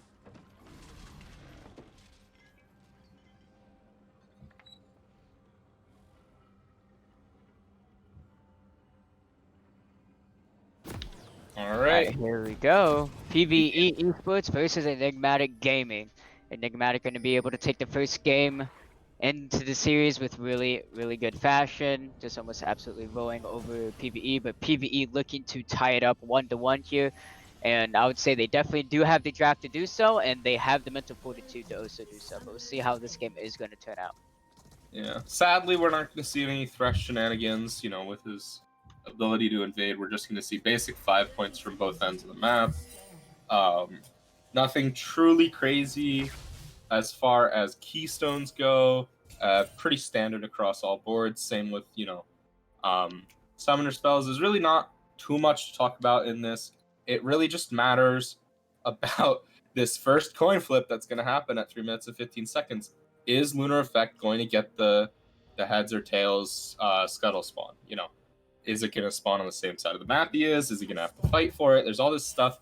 And getting that first scuttle crab mark, you know, can mean so much in terms of, you know, not having to worry about stacking as fast. Obviously, I believe the Kindred, you know, mark by 10 you're looking for is about 4 marks at 10 minutes. So getting that first one right at the first 3:15 mark is huge if you can get it. So definitely something to look at in, you know, the next minute and 30 seconds, which side of the map we're going to see Kindred get her mark. Yeah, but definitely kind of RNG onto that retrospect there. Hopefully, Lunar Effect can get really lucky here and can easily pick up that first mark for himself there. They'll definitely be feeling really good if he can pick up that early lead to his power spike. So, just hoping for the best on to that one. Yeah, and we're actually going to see something kind of interesting. I mean, it's not too far out of the norm, but we are going to see Hecarim going for the full clear. He went from his red buff straight down to the Krugs. Probably going to clear his Raptors, Wolves, and then blue buff. So he's really taking advantage of this Hunter's Talisman he's bought. He's clearing all the AoE camps he can. He's going to get 5 camps before this Scuttle spawns versus, I would assume, the 4 that Kindred is going to get, because Kindred's probably not going to be able to do Raptors with Hunter's Machete she has. Yep, I'm right. She's going straight for the red buff, skipping those Raptors real quick. So Kindred's going to be moving a little faster, but Hecarim's going to have a lot, you know, a lot more gold and a lot more experience. Well, not a lot, but, you know, more gold, more experience than Kindred is going into this fight. So they are probably both going to be fighting over this top scuttle. And we are going to see the mark spawn in 25 seconds here. So I'm expecting something to happen in this early part, depending on where this mark spawns. Yeah, definitely, and all the solo laners, top and mid, do have really good early levels. Regardless if they do not have items or not, they have the CC, they have the damage, they have the burst, but they're gonna have to be able to watch out and make sure that they do keep their health and mana up high. We do see Lunar Effect gonna be able to. Oh, here we go. It is going to be the mark spawning instantly here, and Lunar Effect is already there instantly. Deluxe does not have the prio, it seems, and looks like Daily Peach is not going to go for it, and he is going to go ahead and hand it over, but we do see Bless maybe looking for something here, but he's instantly just going to rotate and think that he's going to go for the spot scuttle, and Lunar Effect wins the roll of the dice there, and he gets really lucky onto that one, so definitely going to be feeling really good there. Yeah, I'm really just not a big fan of that play that they, you know, that EGM just kind of handshook and said, we'll split the map on this and give you your first mark.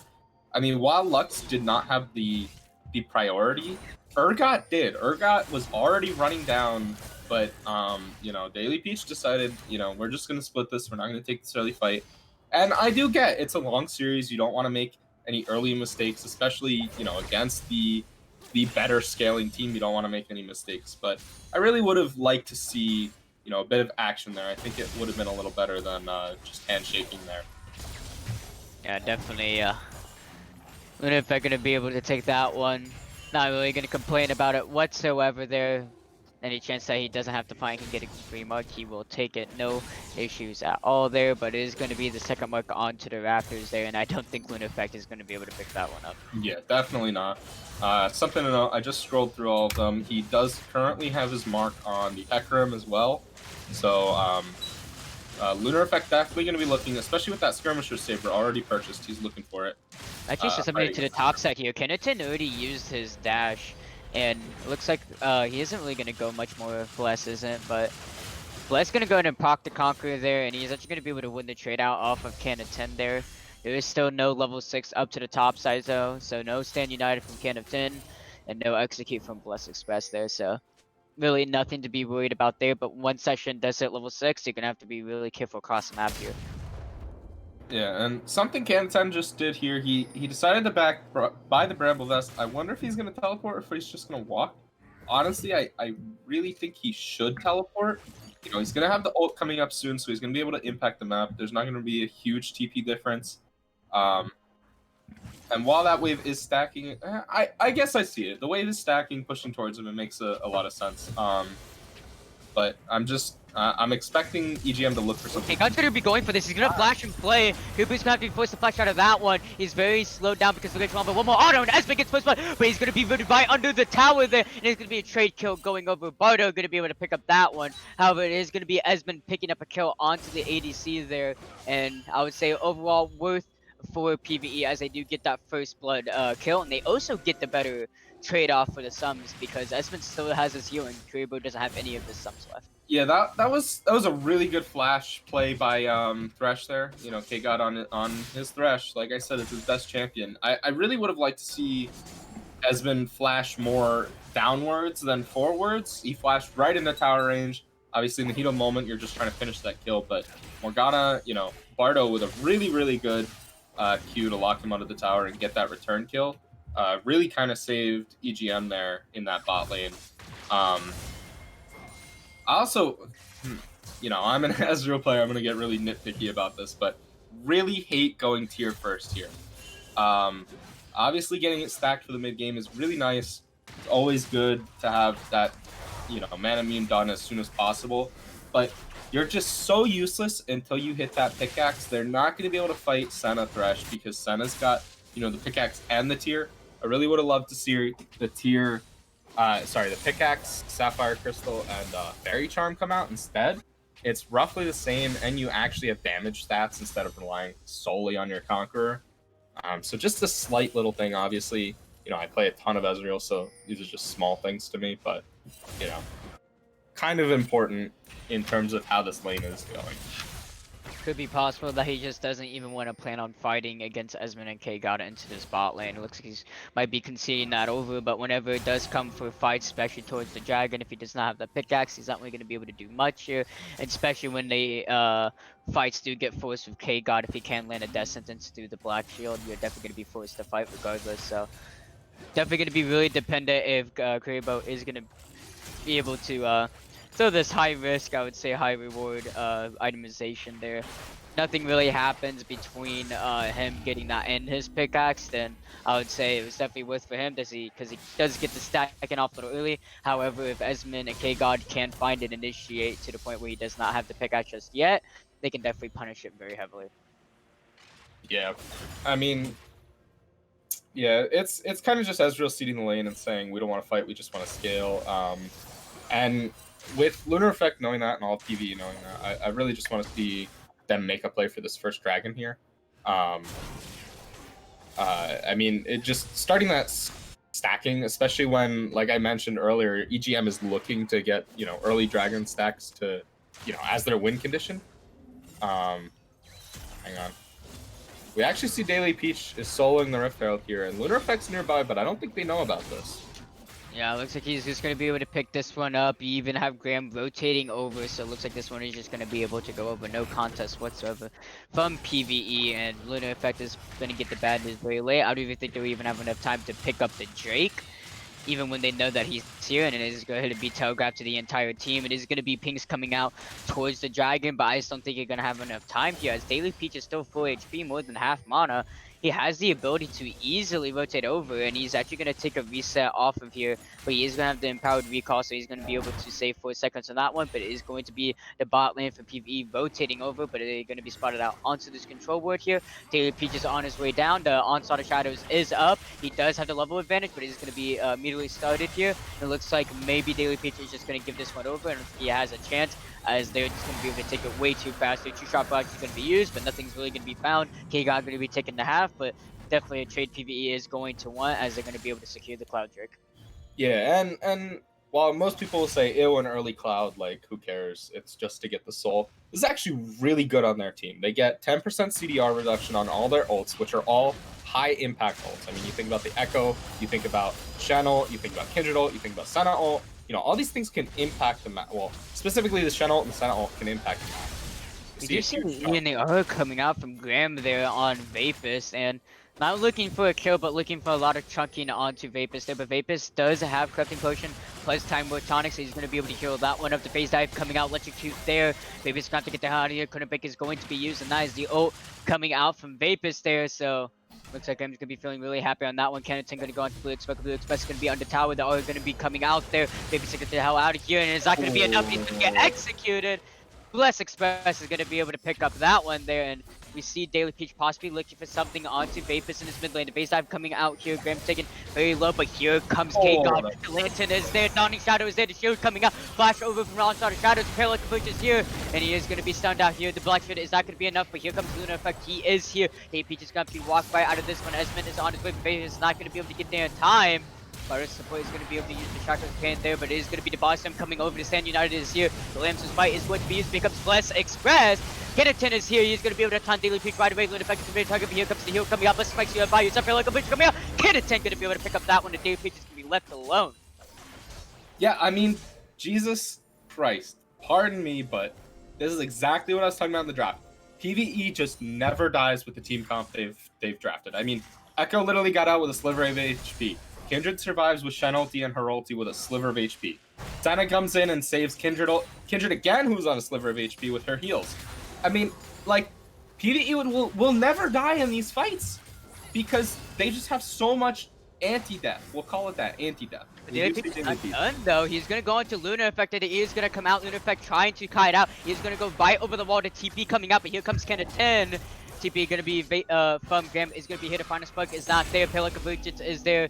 Looks like Daily Peach is not gonna be able to pick up that one. Lunar Effect gonna be able to dodge death barely there, being able to hop right over the wall. But Bless Express is here. He has his ult coming up in a few seconds here. Maybe he can step this one out if he can stall long enough. But Lunar Effect is getting the hell out of the town. He knows he is not gonna be able to stay safe if this Urgot is close by here. But oh my God, Cribbo taking a lot of damage there, about half his HP, even through the Black Shield there, because Esmond is not really AP damage. He is AD damage. It will go right over that. It's not Luck Shield, so does not block all types of damage. And Esmond and K-God feeling very comfortable in this lane, regardless of the Morgana pick into the Thresh.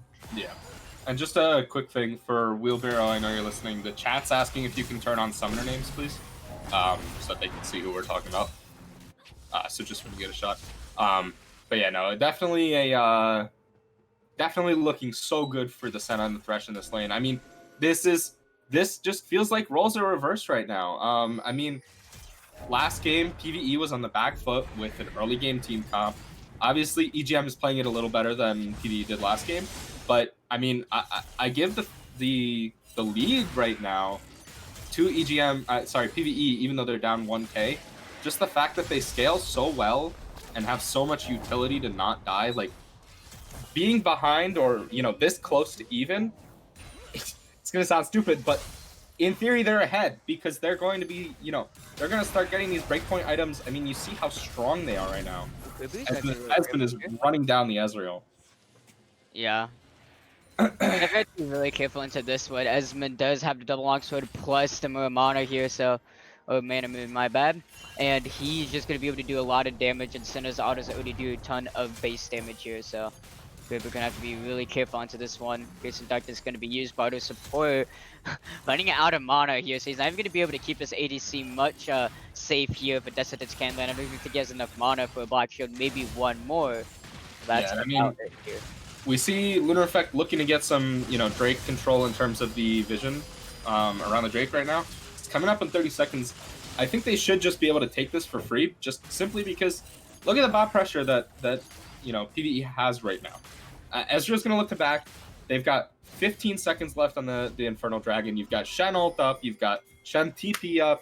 You know, Echo is roaming around in the jungle with them. I mean, this should just be free for PVE right now. I really don't expect to see EGM contest this, Although we do see the Urgot already roaming down. Yeah, Bless is down onto this bot side here, but they looks like they are death pushing here. They know this is a possibility, but it is not warded, so they can't even see. That's in second land. Poke Convergence is here. Live Binding is going to land on the 2, but it's not going to do too much damage. Best spinning target here. Lunafect going to be able to pick up that one with the help of Esmond with the Dawning Shadow there, and this is just going to be a free Drake going over to PVE.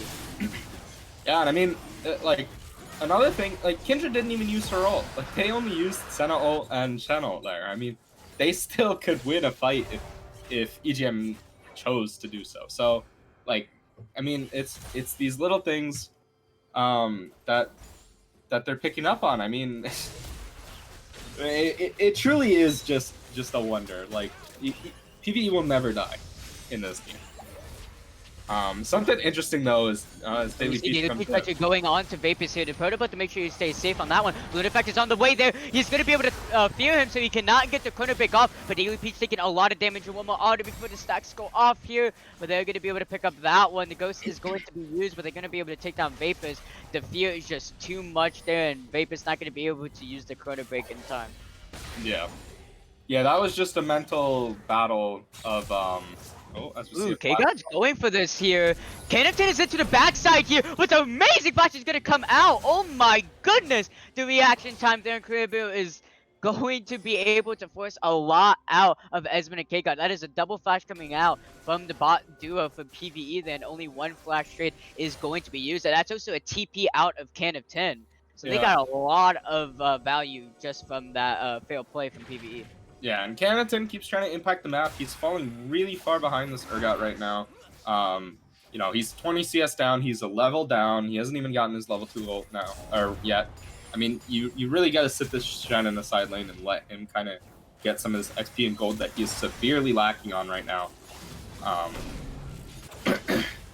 You know, it's looking good for PvE, but it's also looking really good I'd for be the looking for top something half like a of Lunar effect here. Maybe not. Pillow Convergence gonna go down, make sure Daily Peach cannot go on to the jungler there. Shelly number 2 is going to be up for the next 3.5 minutes here. That could be the next objective possibility, as Dragon's not going to be up until Shelly will be gone. So that could be the next objective that the teams could be looking for here. Dark Binding is going to land a K-God here, but that's only going to soften the blow, as they just can't do anything against this Cinna Thresh at all. But we do see Daily Peach onto his bot side here. Lunar Effect is also here. And it looks like Daily Peach might be looking for something against Vapus here, but as it was going to be very hard to lock down and kill. That one time, I will say, it's kind of a fluke there. Vapus was already about below half HP, so definitely a lot easier to kill him then. It's going to be a lot harder now. So definitely going to be a lot hard for Daily Peach to impact any of these lanes here. We'll see. Gonna have to try his best here. He is up 1-0, you know, on the kills there. He does have CS up on Lunar Effect, so definitely gonna still be feeling really good about this in general. And Lunar Effect is actually gonna spot out Bless here onto the scuttle here, and Lunar Effect got to be really careful. He is gonna have to be forced to use the limbs. Despite that, oh, he's actually gonna miss from Bless Express. Sunshine is gonna come out here. Canton is gonna be able to flash out of that one. There's gonna be a flash fake gonna be out Bless Express and Lunar Effect. Vape is gonna be able to pick up that one, and here comes Shelly. He's gonna be most likely going to be taken down here, but it looks like PvE is going to fall back here, as I see Daily Peach is most likely going to be roaming up here. They're low on the health bars. Looks like it is going to be a triple reset, but they definitely do not want to give this over, but it looks like that is exactly what's going to happen here, and they just give that Redfield over, I feel like, for free without any type of contest, even though you have the number advantage. Yeah, I mean, I get it on the side of PvE giving this one up. I mean, second Rift Herald does not mean a whole lot in terms of what it provides. Hang on, as we see something happen. Yep, last place is going to land onto Bardo support, but Lessons is not going to be up in time for it to be used. Grinding is going to land onto Esmond there, but Mr. Shock's not going to be able to be up in time for Gravy to get any more extra damage there.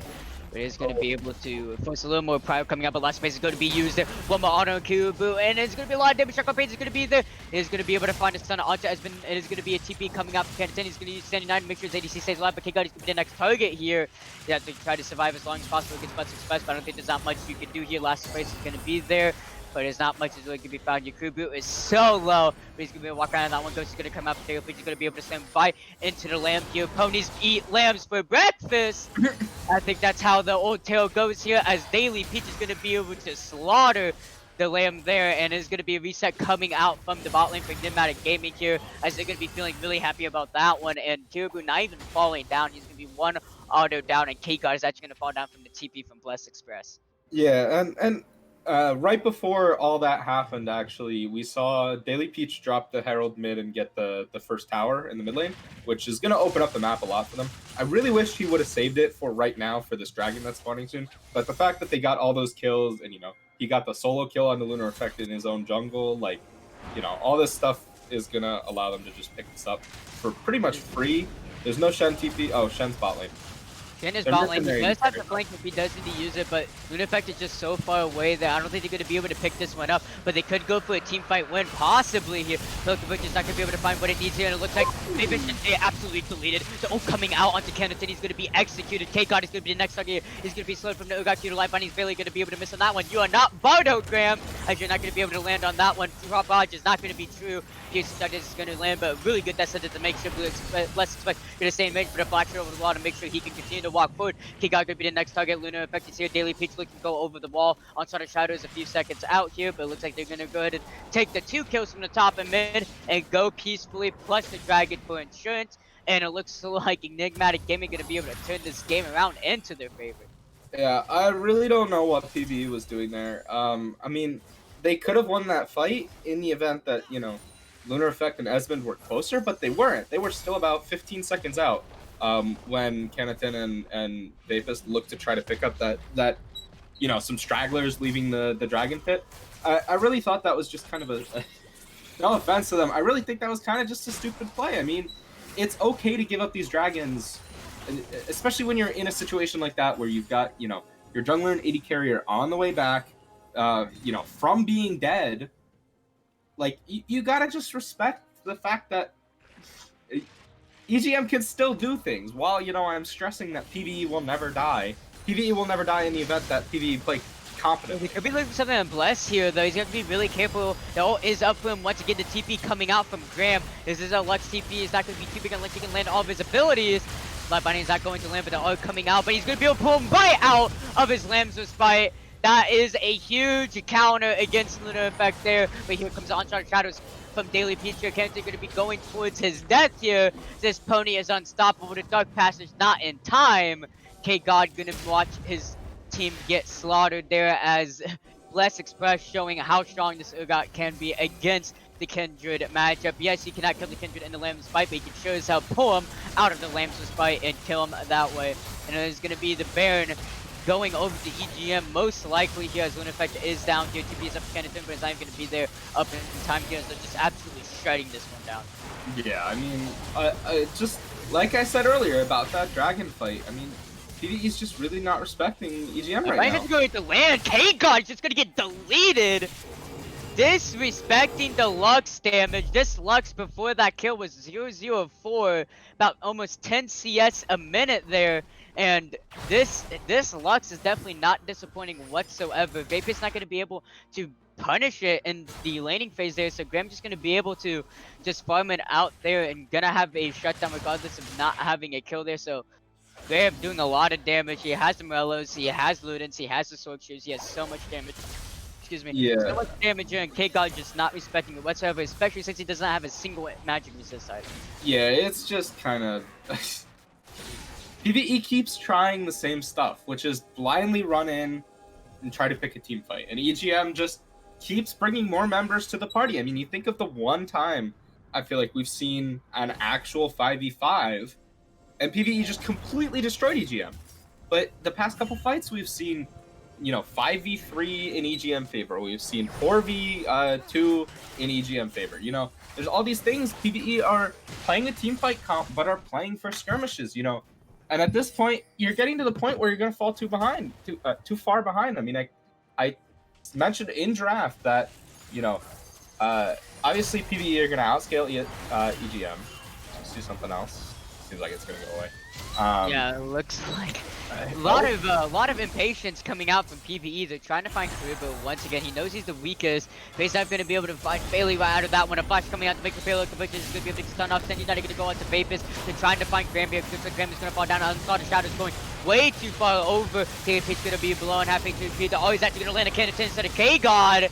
Bliss is trying to do as much as he can. They're going to be able to take down Vapor Sonic Shadow is going to come on along in there, but his Daily Peach Graham falling down. It is a 1-for-2 in favor of PVE there, but it doesn't look like Premade game is done yet. Last Space is going to blend. Blessed Space is going to be able to hop right out of that one. Boom.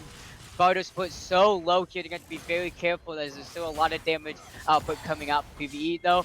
They're going to notice that, going to fall back, going to reset through the Drake. This is still so point. If PVE can pick this one up, this will be a tie of Drakes. If Enigmatic Gaming can pick it up, it is going to be a TP coming up from Blast Express as he's going to try to get as much vision control for his team as possible, but he has to make sure not to get caught out as the rest of his team is still seconds away. This is really good for PvE right now. They've got both their solo laners spawning with TP up. Daily Peach is still going to be about 15 seconds away. They can burst this down really quickly here and get out. They don't want to look to fight. They can't do any type of miracle stealers. That's not going to happen. They're going to land a auto support. They're going to be able to find one on the back foot. He's actually going to be able to flash out. Barely gets out of that one. Looks like PvE was going to try to donate the kill to one of the carries, but they inadvertently saved auto support by doing so. But they still get the Drake. They still get the ever important soul point, and this is going to be Ocean Soul if they can't pick it up, which would be huge for them. Yeah, I mean, you tap on, imagine tacking on Ocean Soul onto a comp that already just dies so slowly. You've got the Kindred ult, you got the Senna ult, you got the Senna heals, you've got, Shen passive, and then you add on the fact that they're going to be passively healing if they manage to pick up this last dragon. I mean, I said earlier that even though EGM had the gold lead, PvE still, is sort of in the lead. And while EGM is definitely in the lead in tempo and gold and items and all this stuff, PvE with, in a 5v5 scenario, they should just win these things. I really don't want to. I mean, obviously you want to be splitting up your gold and your resources around the map, but I really want to be seeing, Vapist and Kenaton sticking close as they don't, both of them don't have teleport anymore. I want to see them sticking close with the main, death ball of Senna, Kindred, Fresh. You can't be having them in a side lane anymore because you just want to be looking for these fights. And I mean, I was actually pleasantly surprised PvE managed to win that last fight because Esmond was sitting in base that fight. And they actually won without using Kindred ult. They won without Senna being there. So very big win in terms of, mental momentum. I really want to see if PvE can capitalize on this. EGM has to answer every dragon for the rest of the game until it's over. So, these fights are going to start happening like crazy. Yeah, Kenaton still does have to stand united here, so he may not have the TP, but he still can sideline if they truly do need it that way, as he still does have that TP onto any ally if he does need it. Daily Peach does hit level 16 here, level 3 on the Onslaught of Shadows. He's going to be really big. His Ghost is also coming up. This next team fight is going to be the key one here, as whoever can pick this one up will have the momentum to win the next, and the next after that. Baron's also up in less than a minute, so whoever can win the next one can win the Baron rights and turn that into an easy soul for PvE, or try to tie up the Drakes as much as possible for the dramatic pick. Yeah, I do want to point out, while we have a slight lull state here, I want to point out some interesting item choices here. Esmond's actually going with a double lethality build instead of, we normally see rapid fire cannon third for most Senna players, at least when you're playing, this glacial augment build. Another thing is, and I love this so much, as an Ezreal player, I love this. I kind of was tilted that he went tier first, but he went with the Liandry's third item. And while Death Stance is a great item on Ezreal, you're able to survive forever. Liandry's burn is ridiculous. Liandry's is such an efficient item, especially when you're constantly, shooting those spells out, hitting champions. Normally when you're playing Ezreal, you start by stacking your Conqueror onto the tank and, weaving in Qs if you can get them on the back line. But your main focus is always going to be on who's in front of you so that you can kite back. So Liandry's is going to help you get through that front line so much faster comparatively to, going this Death Stance where, honestly, like, PvE doesn't even have that much dive. So you're mainly just looking to ramp up the Conqueror, ramp up the burn damage, and start putting out some really hard damage when it gets to the point where, Shen ult's down, Kindred ult down, Senna ult down, Senna heals have been, on cooldown, whatever, Echo ult's down, all this stuff that keeps them alive is gone, and Ezreal can just wipe through the entire team. Yeah, I definitely do like that. Also, the itemization choice is definitely going to give a lot of damage over to Kraber. It also allows him to kite really efficiently against this comp that you definitely do want to kite out as much as possible as Ezreal. Baron, we do see is up here. Dragon is coming up in less than a minute here. This next team fight will decide everything, and Daily Peach is actually going to go ahead and start it here. They're going to force the hands of PVE here. They're going to force them into a fight. And it's going to, excuse me, it's going to be a double ward coming out to the opposite side. They know, PVE does know this is this is happening here. This is going to be a really big team fight. Kennington does have Stand United up and ready, but it's going to be a final spike lane. Vape's going to take a lot of damage. Preacher's going to be looking for Esmond here. He's taking a lot of damage. The always going to come out. The Lamb's fight is there to make sure Esmond stays alive, but I don't think it's going to matter. He's going to be stunned up once again here, and looks like this is just going to be right and done over for PvE, as Kennington is just going to be absolutely slaughtered there, and once again over Lunar Effects is going to fall down to the Pony. Like I said, ponies eat lambs for breakfast. That is how the old tale goes, and Vapor is the only one left alive, and he's going to have to try his best to defend this 1v5. He does have the ult ready. He doesn't have much else besides that, and Daily Peach is actually down onto the dragon there. It is actually going to be a 1v4, and it looks like maybe they're not going to be looking to end the game just yet. Yeah, it is going to be going over to Enigmatic. Kind of disappointed in that call. I really do think that they could have just won the game there, but obviously playing it safe, grabbing that Drake off the map. You know, they're probably going to either look to reset or just start this Baron up right out, like rinse and repeat. They could just do it all over again, and we are going to see them start it up again. So see if we're getting range cuts. And Can of 10, so they can TP this one if they do need to, but they're just absolutely deleting this. I don't even think PvE maybe know this is a chance until K-God is going to get the end of the news very late here. The only way they could steal this one away is if Odessa gets over the wall, but a Smite is going to secure it from Daily Pete. It is going to be Enigmatic Gaming wearing purple, and they're looking to end this game and put the series 2-0 into possibly a 3-0 perfect series for themselves. Yeah, I mean, at this point, excuse me, EGM have 4 minutes to roll the map as much as they want, and then, you know, you got to prep for that Ocean Soul against PvE, but you know, I really want to see them put, you know, the Urgot in the top lane. He can destroy this Shen. Just absolutely murk him. He's 2 levels up. He's got Death Dance, Frozen Mallet, Black Cleaver, and the Bramble Vest. Like, he is going to destroy Shen in a 1v1. And then obviously you just want to stick like your mid laner mid to keep the Baron minions running in, and just put everybody else bot. You can literally get 2 inhibitors just like that. Which is exactly what they're actually going to be looking to do here. So, see if they're able to split the map here. It is going to be Daily Peach on the top side. Vapus is by himself. Daily Peach is on the way. He's going to have to try his best to get out of this one. It's going to be a body slam right onto the Echo here. And there's going to be the Chrono Bait coming out here. Vector is going to be destroyed onto the bot side here. Final Spike is going to be used. Oh my goodness!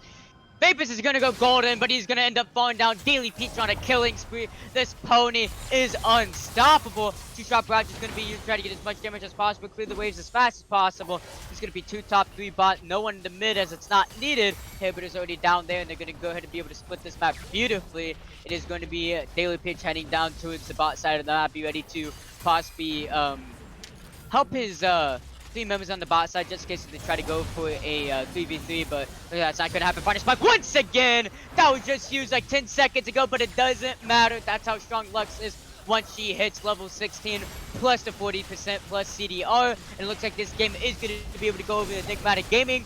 That sent it's going to land, not going to matter. Black shooters there are coming out, but it's not going to matter. Once again, Enigmatic did it 2-0 into this best of 5 series.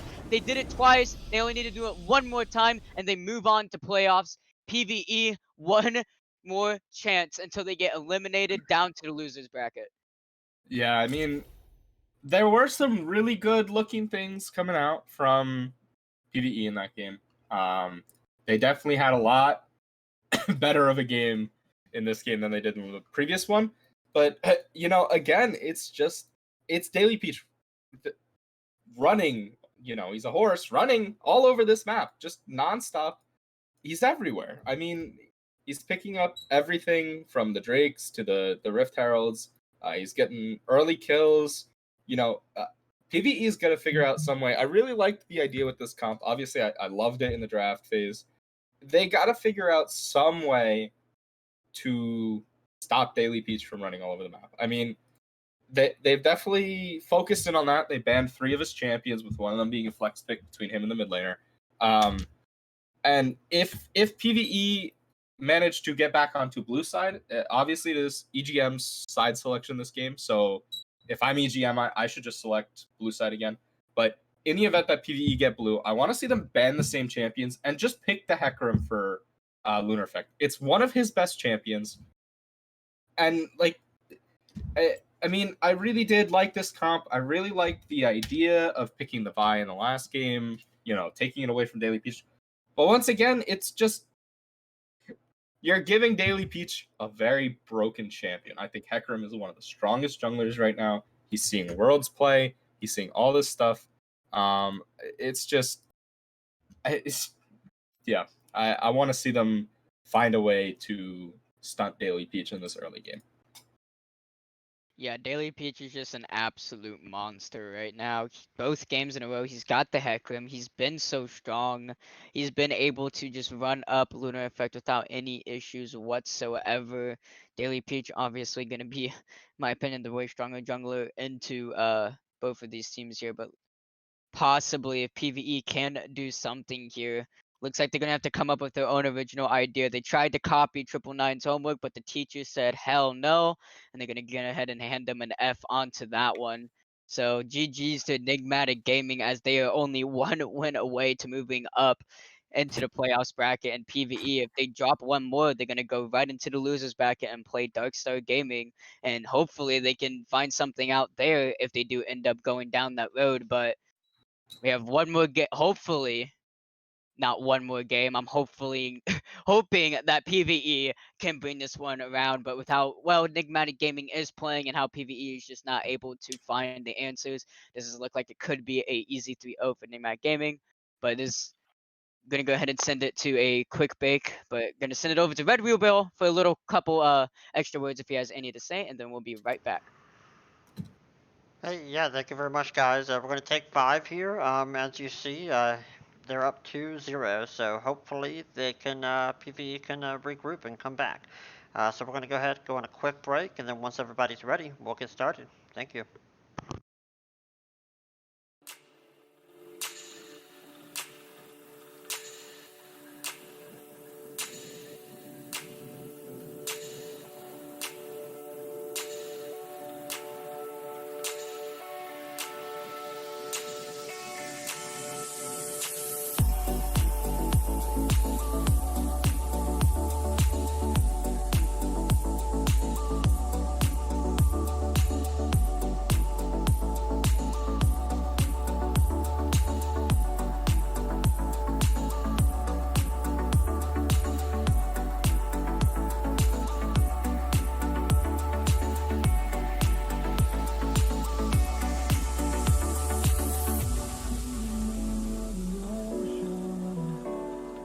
Memories die out too hard. We were traveling mountains just to find the loudest seas. We set down by the fire, knowing we could aim higher, but we didn't know that yet. So if you want something to hold on to, gotta find it first. But here I am, 'cause I've been laying under palm trees, waiting for the summer. No.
want something to hold on to, gotta find it first. But here I am, 'cause I've been laying under palm trees, waiting for the summer, knowing there's nowhere to go. 'Cause I am happy on this island, wanna be my farmland. I don't ever want to leave, I'm in a tropic club.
'Cause I've been laying under palm trees, waiting for the summer, knowing there's nowhere to go. 'Cause I am happy on this island, wanna be my farmland. I don't ever want to leave, I'm in a tropic club.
I'm in a tropic club.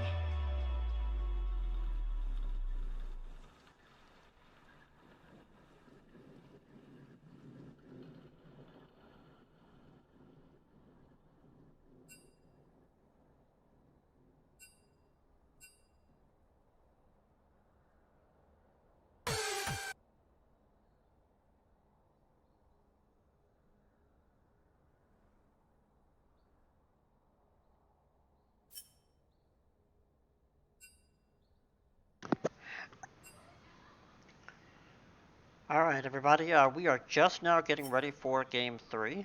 So hopefully you can hear me fine. We are now getting everyone into the lobby. We have the draft shared out. I'm about to share that out for all of you. And we're going to kick off as soon as they are ready up. So just bear with us 1 second. But while we're waiting for that, just want to kind of bring in our casters, Awesome Sheep and Ravensman, to kind of see what their thoughts are in the series so far, and kind of if they hope this is kind of a slaughterhouse and it's over after this next one, or if they want to kind of see this go the full run. So what are you guys thinking so far?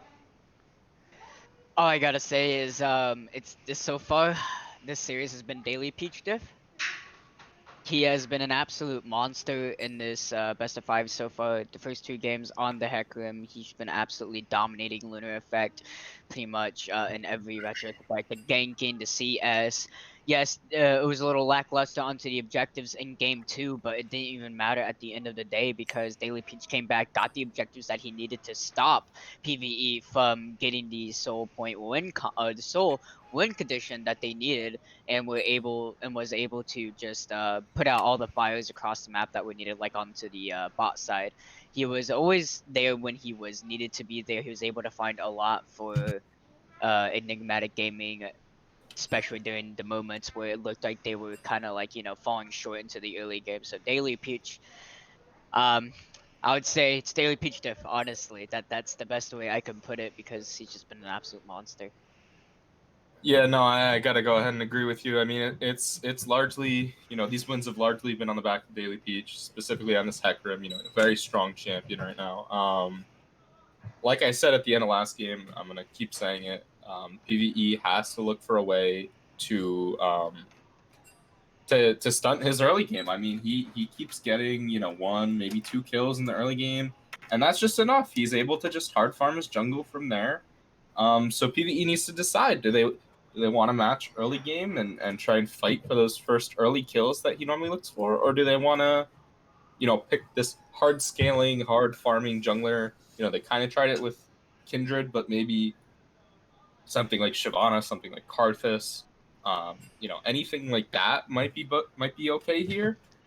Or they could run back the same exact comp, and I know it's so weird to say it, but I honestly think playing like Taric here, would be better instead of the Thresh, and they could actually like survive the onslaught of shadows from the Hecarim, survive the the Urgot dive, the Hecarim dive, be able to actually wipe the team fights that they were so close to winning, and then you know EGM just end up picking up one kill through all that denial to be able to win the team fight and steamroll the rest of the team fight. So. Yep. No, I completely agree with you there. It looks like both sides are ready. So we are going to go ahead and shut me up and give the game over to you guys here. Hopefully we can see PVE come back a bit. That'll be awesome for everybody involved just to see a good series. Make EGM actually earn it going into the next round. But alright guys, here we go. Thank you guys very much and take it away. Thank you very much, Reveal Bell. Oh man, I'm hoping PVE can just come back here and give us a series, give us at least a fourth game. Like if not a Yeah. fifth game, okay, but at least give us a fourth game. Give Yeah, us something to talk about here instead of just singing praise for Enigmatic Gaming. As honestly, that's really the only thing that can be said right now. Is PVE hasn't really done anything to just like amazing to really sing praise for at this current moment, as this moment of times that they have been able to find leads, Enigmatic Gaming just comes back anyway stronger because of those leads that the PVE got. So they're using PVE's own aggressiveness and playstyle against them, really. And yes, they do find a couple of kills, but they do blow summoners because of that. Enigmatic Gaming are able to take really big advantage of that and just able to come around and just win an even bigger team fight down the road. So I'm hoping PVE are able to find something here. I have not seen PVE's any of their lanes really dominate. Yes, we've seen Esmond and K-God give Kuribo and Bardo like a run for their money, but it hasn't been really like a stomp down to the bot lane with Esmond and K-God. They haven't been able to get in a hugely like kill lead. Just been a CS lead, maybe 1 kill, possibly 2 kill. But besides that, it hasn't been an absolute stomp down there yet, and definitely not in mid or top for PVE. So PVE, I'm looking for them to have a game where they have at least one lane that wins, so they can actually transfer that into a snowball into other lanes. But we're actually gonna see the same bans coming from Enigmatic Gaming, and PVE just gonna go ahead and 3-ban Daily Peach here. Yep. Daily Peach just not really gonna be able to play the Hecarim once again, but they're gonna leave the Diana open, and there's the Diana. So when I was talking about in the last 2 games, I mentioned Diana is a flex pick. Daily Peach plays it a lot in the jungle. You can check his solo queue records. He plays it quite a bit.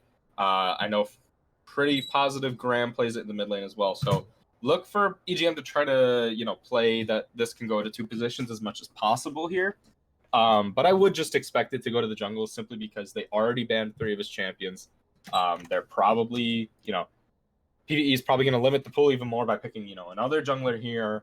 And just go for that. I really want to see, Diana can't do too much in the jungle other than hard farm to 6. So I really want to see something like, that's good too, to match the scaling. I was also going to suggest, maybe a Lee Sin. I know Lunar Effects Lee Sin is quite good, and try and, win it, really hard focus on that early game. But I do like the Ezreal, Shyvana, taking the Ezreal away from Kuribo, picking up the Shyvana, which pretty much, they're already setting up between the Ezreal and the Shyvana to do a poke pick comp. So look for something like, I don't know if not Lunar Effect.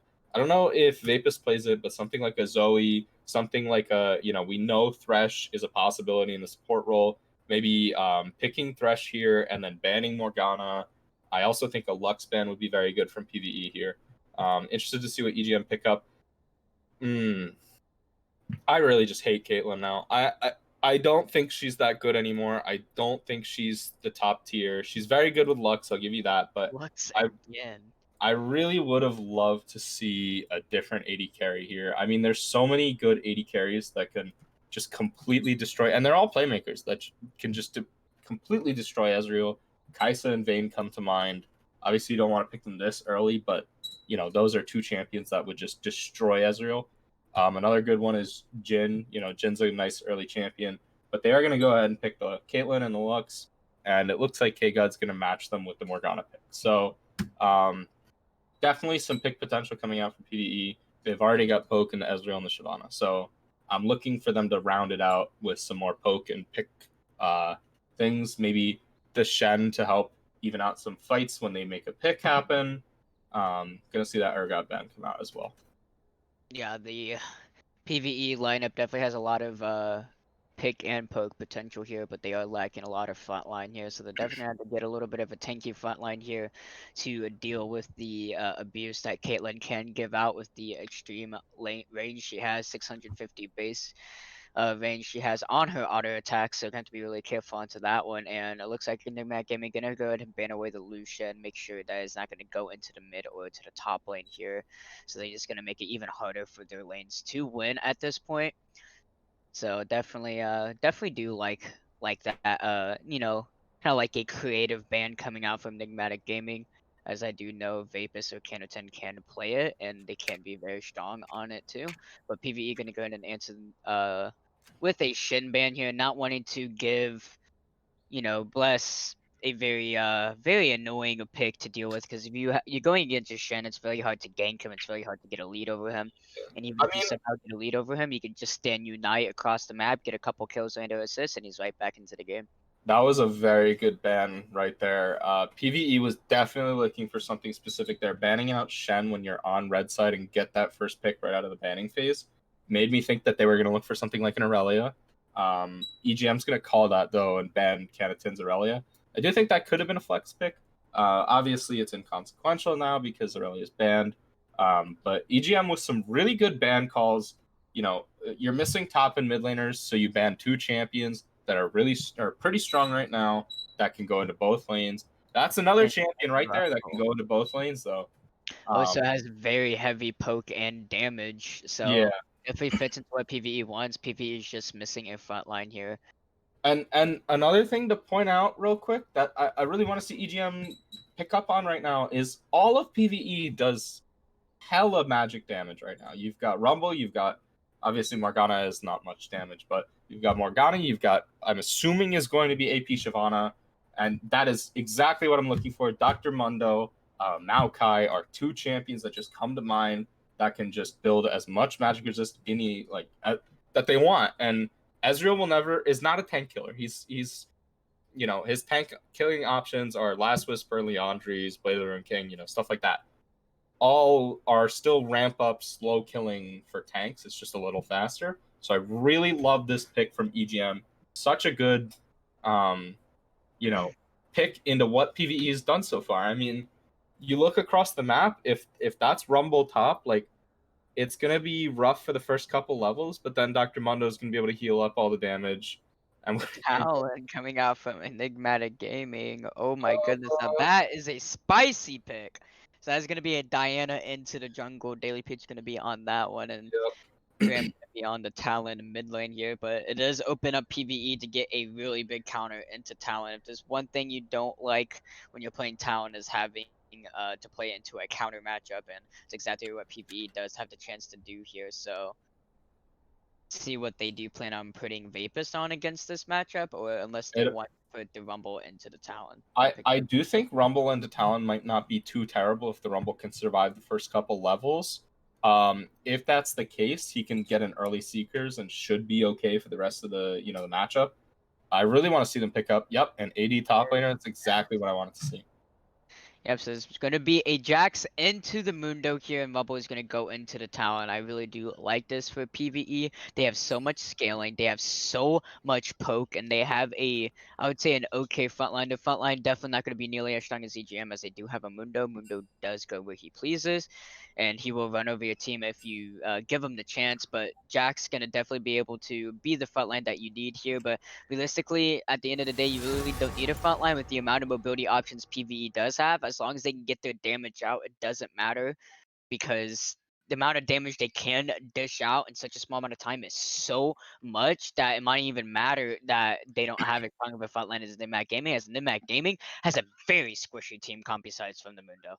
Yeah, I mean, if PvE can find the initiation they want, and they're able to kill everyone else but the Mundo is not going to 1v5 the team comp. So definitely looking for, Vapus to find these amazing, Rumble ult can win a team fight or lose a team fight. So definitely looking for Vapus to be on form with these ults here. I mean, this is gonna be a scale to mid game type of game just for both teams. Neither teams has super early game hard carry. Dr. Mundo is going to be looking to scale up and get 2 items, 2 magic resist items. Daily Peach is going to be looking for 6 isn't going to be looking for the early ganks like you could get on the Hecarim. And then you got Talon is the crutch of the early game for EGM and for PVE. The early game lives and dies by how well Talon does. If Talon does absolutely nothing, he'll be pretty much useless for the rest of the game. If Talon gets rolling, you can pretty much just call it there because PvE has no tank and he'll just be able to kill anyone he wants at any given time. So definitely looking to see if Graham can get rolling on this. If not, he's pretty much a ward at that point and can't do much else. Talon is very underwhelming if he does not get an early lead or get his items whatsoever, and I have first-hand experience against that multiple times in solo queue. I've gone against a fed Talon, but I've gone against the underfed Talon, and let me tell you, the difference is substantial, as the underfed Talon does not really get to be able to do much here.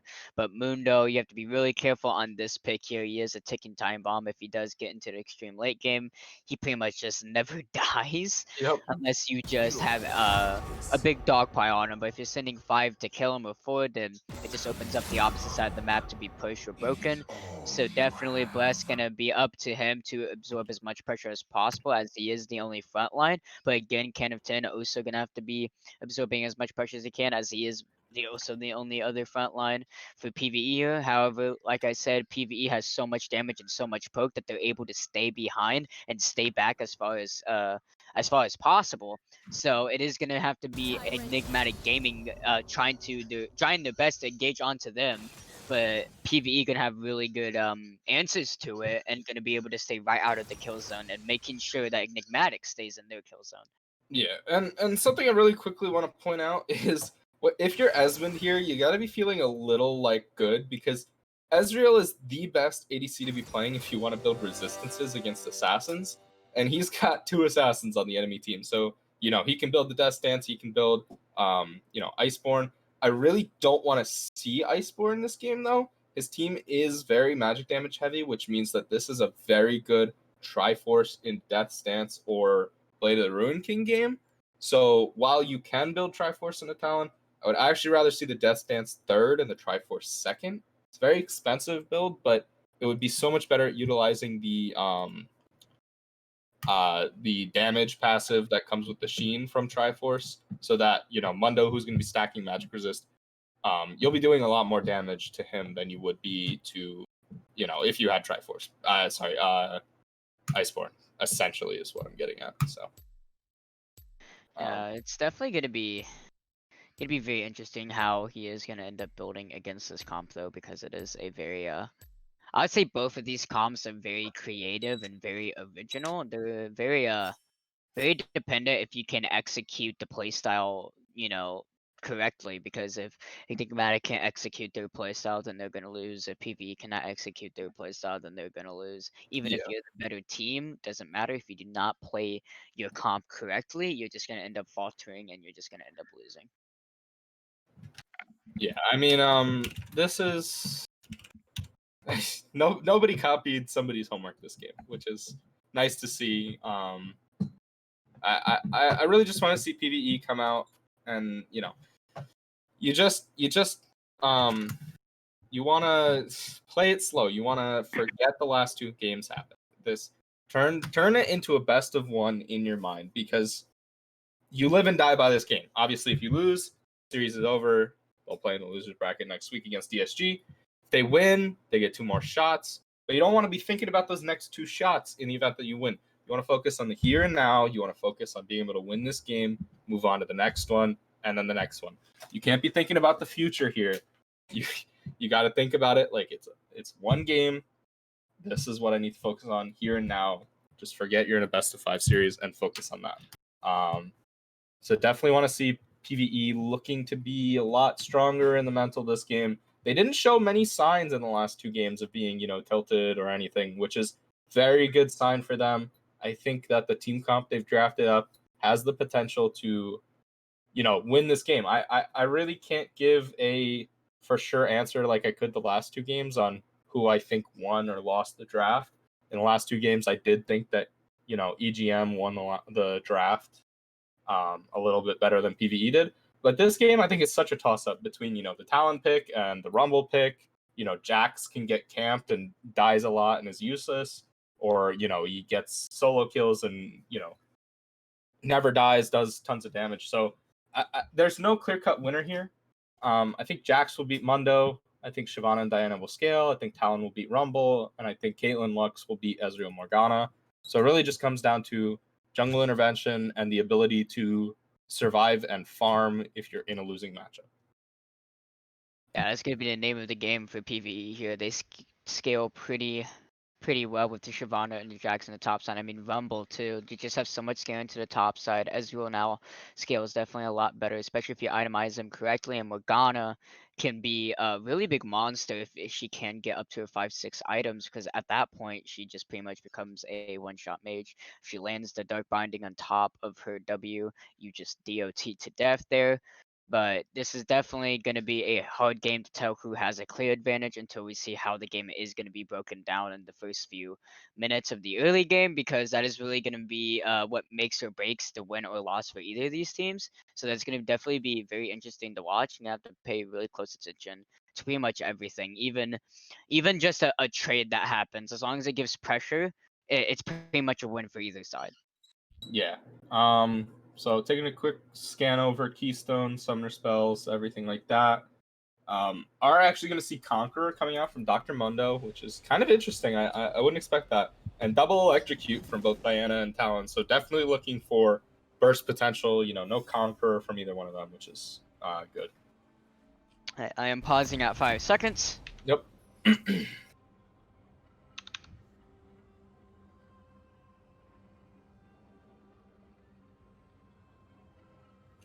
All right, we're into game 3 here. EGM's up 2-0. And Yep, and we already have a pause coming out. Yep. I was hoping an entire series where we don't have a pause, and sadly, don't get my wish. No, I you sadly did not can't get wish for that. It's impossible. So let's see. Just going over these summoner spells real quick. We do see Talon with Ignite and Rumble with Teleport, so definitely got to look to see if PVE can look to spread those teleports out around the map so that they have man advantages, and maybe pulling the Talon with them, who can't answer with a teleport. So definitely want to be putting the Rumble against the Talon far away from where you want to fight, so that Talon obviously can hardcore parkour his way through the jungle. But if you're looking to fight around the dragon and you put the Rumble top lane, you can stop the Talon from being able to get there in time, and you can teleport down and win the fight before he ever even gets there. So definitely looking for PVE to play slow and play for these split pushers, because obviously Jax is notorious for just being able to roll towers down with ease, especially if he's going to go Bork into Triforce, he's going to be killing those towers really quickly.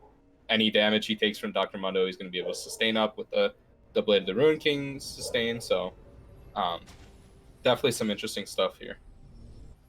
Yeah, definitely, and I mean, I'm just very really excited to see how this game is going to go for both of these teams here, because honestly, this could be anyone's game here. Like you said, it's very hard to do a clear favorite based off of the draft here, because both people have the ability, both teams have the ability to take this one away, and it could be really easy for both teams. Like if Enigmatic gets the early game, gets snowball rolling, I'm pretty sure they just roll over PVE. But if PVE gets an early game, I'm pretty sure they can just roll over Enigmatic, because that's just how their comp works.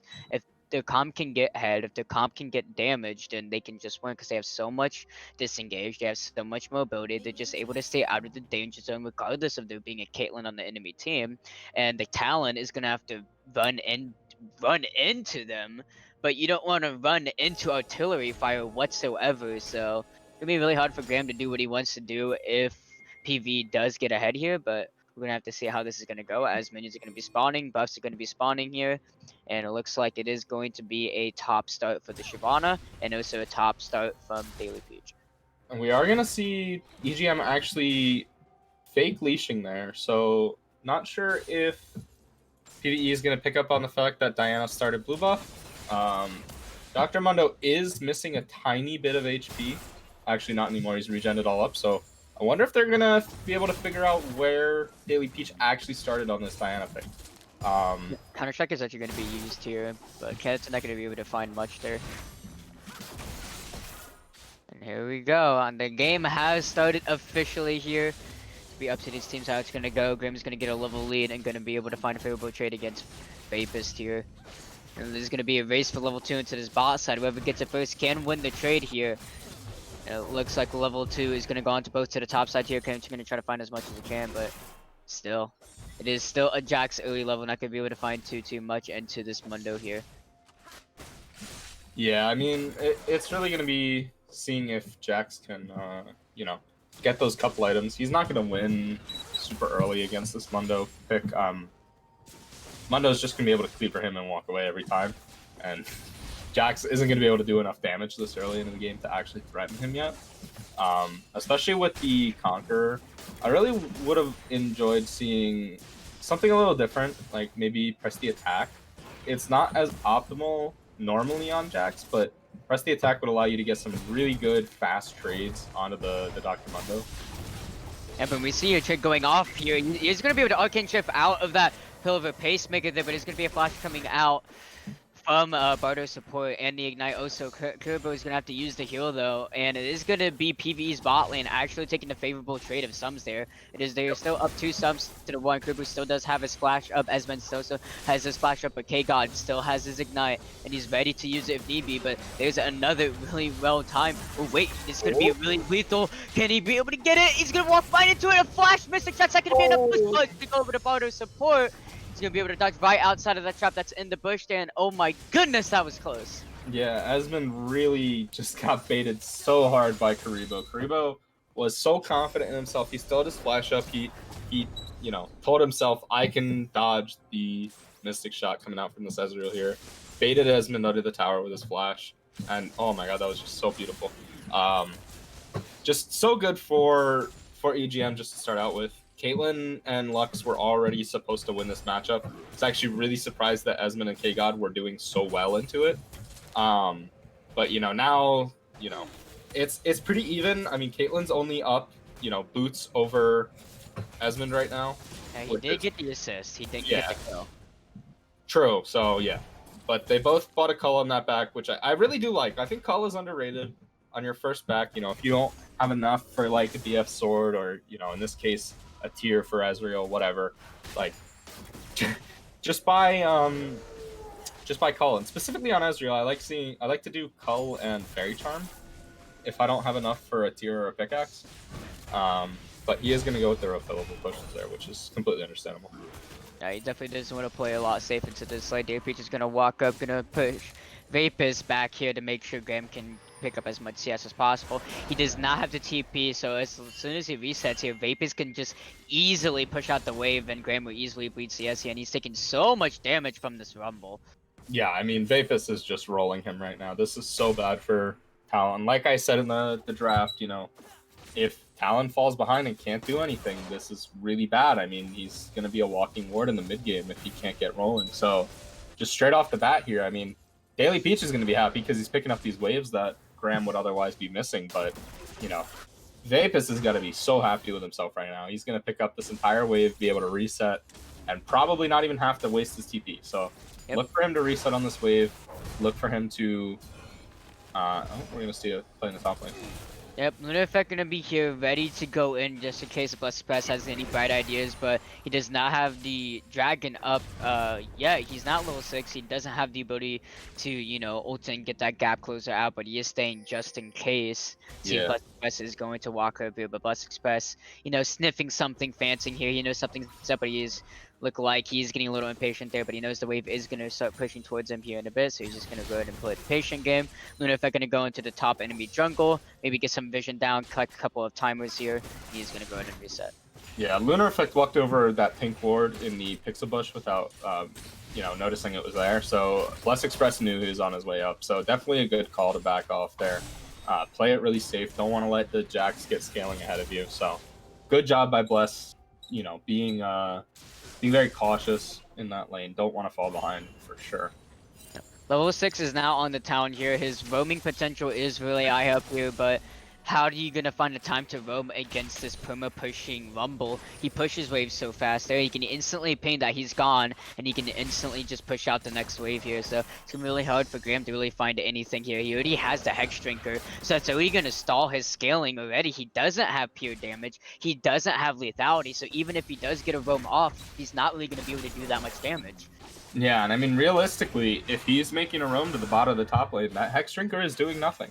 I mean, he is solely picking up that Hex Drinker to fight this Rumble, and right now, he can't get out from under his own minion waves to be able to fight the Rumble. So, while it's a very, it's always an efficient buy to build defensive items against your, your lane opponent. So in this case, MR against the Rumble, obviously. But, Talon's Maybe looking for something at K-God though, he's taking so much damage.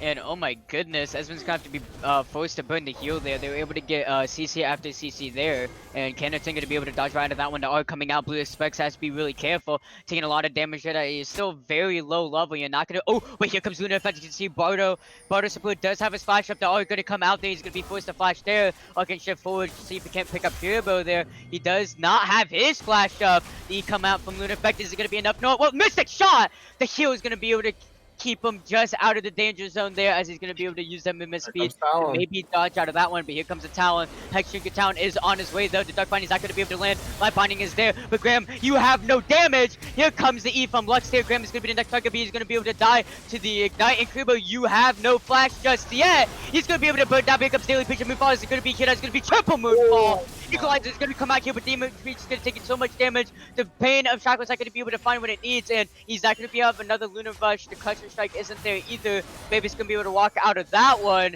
and what looked like it could have been good to PVE was turned around for favor of Enigmatic Gaming, as Daily Peach is going to be able to pick up too. Can you say Peach difference? Daily Peach diff. You gotta understand now why they banned this Diana from him. He just comes in, hits a 3-man ultimate, picks up 2 of them, and honestly, just lets the Rumble walk away. Like, you know what? You can live to tell the tale. You ban my champion next time. How about that? But yeah, overall, it started off really good from PVE.